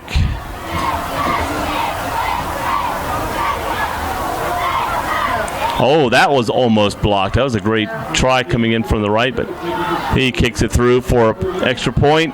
Score is 38-14 with 1:32 left here in the game. 1:32 left in the game, 38-14. Trace gets a little life back here to finish with a little head up. Yeah, I'd say that Wilmington's second-string defense was sort of outmanned by Trace's second-string offense. Right. And that was the Wilmington second-string player back there. Earlier on in the game when they ran those passes, our defense was in better position. Right. Put him in position. You put him in. You want to give him some time on the field in a real game situation, and that's the only way they're going to learn. Yeah. So now when the coaches get them on the practice field and telling them to get back and do things, they'll learn. That's right. Yeah, you don't want to be embarrassed. The key thing there is, don't go for the interception. If he'd have kept running and as soon as the guy caught the ball, just wrapped him and took him down. But, your kids, I want to go for that interception. Right. It's a big play. Brady out here making sure everybody's all right, so we're going to see an onside kick here? I would say you have to see an onside kick here because they got nothing to lose. Right. You don't want to give Wilmington the ball back with a minute 32 in the game. Even though you're not going to win the game, you want to get the ball back and finish again with the scoring drive. And he kicks deep. What do we know, huh? I know it. And he kicks into the ball, goes into the end zone. So just when I think, they'll go for they got nothing to lose going for an onside kick right there. Although most onside kicks normally only work when it's a surprise. AJ says that the Beaver Creek Centerville game was an awesome game. I wonder if he means because of the play or if he means just because it was a game that he was doing or because the Elks out of won. The nest. The Elks won, yeah. Then, AJ, you're fired.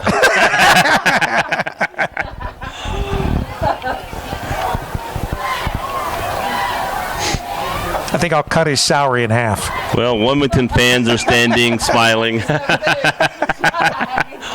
No food. Now he's going to starve. You no longer get the extra large fries. Now you get these small ones. Right. Exactly.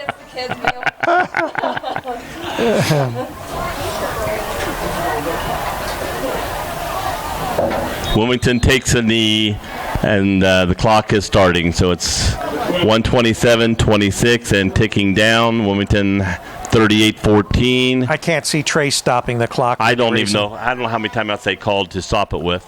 Well, they're letting the clock run at this point in time. I think everybody's pretty much decided that the game is. If you're within a score or even a score and a field goal, when you're this far down, there's no sense in doing it. For one reason, the longer you keep your players on the field, the more chance of somebody getting injured again. Absolutely, right.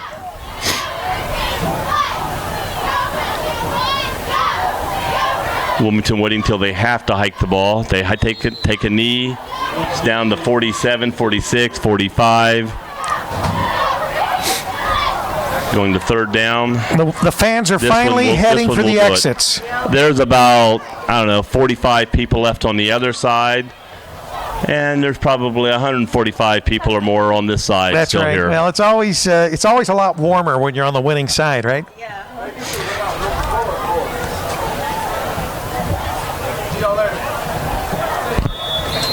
Wilmington takes the last knee. Clock is ticking down, 15, 14, 13. The players are leaving the field. Wilmington wins the game, 38-14 here at Miami Trace. And go on to play Clinton Massey next week, undefeated. No, wait a minute. Okay, undefeated in the SUL. Right. With one loss. Makes that game next week very, very important. Right. Both Massey and Wilmington will be undefeated as far as in the SCOL and going into that game. And so of course, Massey won. Massey did win, and that's obviously the big game every year is going to be, with Clinton Massey. Yes, and especially with Killen being over here now, that makes that game even more of a rivalry, I think. And I think there's becoming a big rivalry now between Massey and Wilmington. Sure.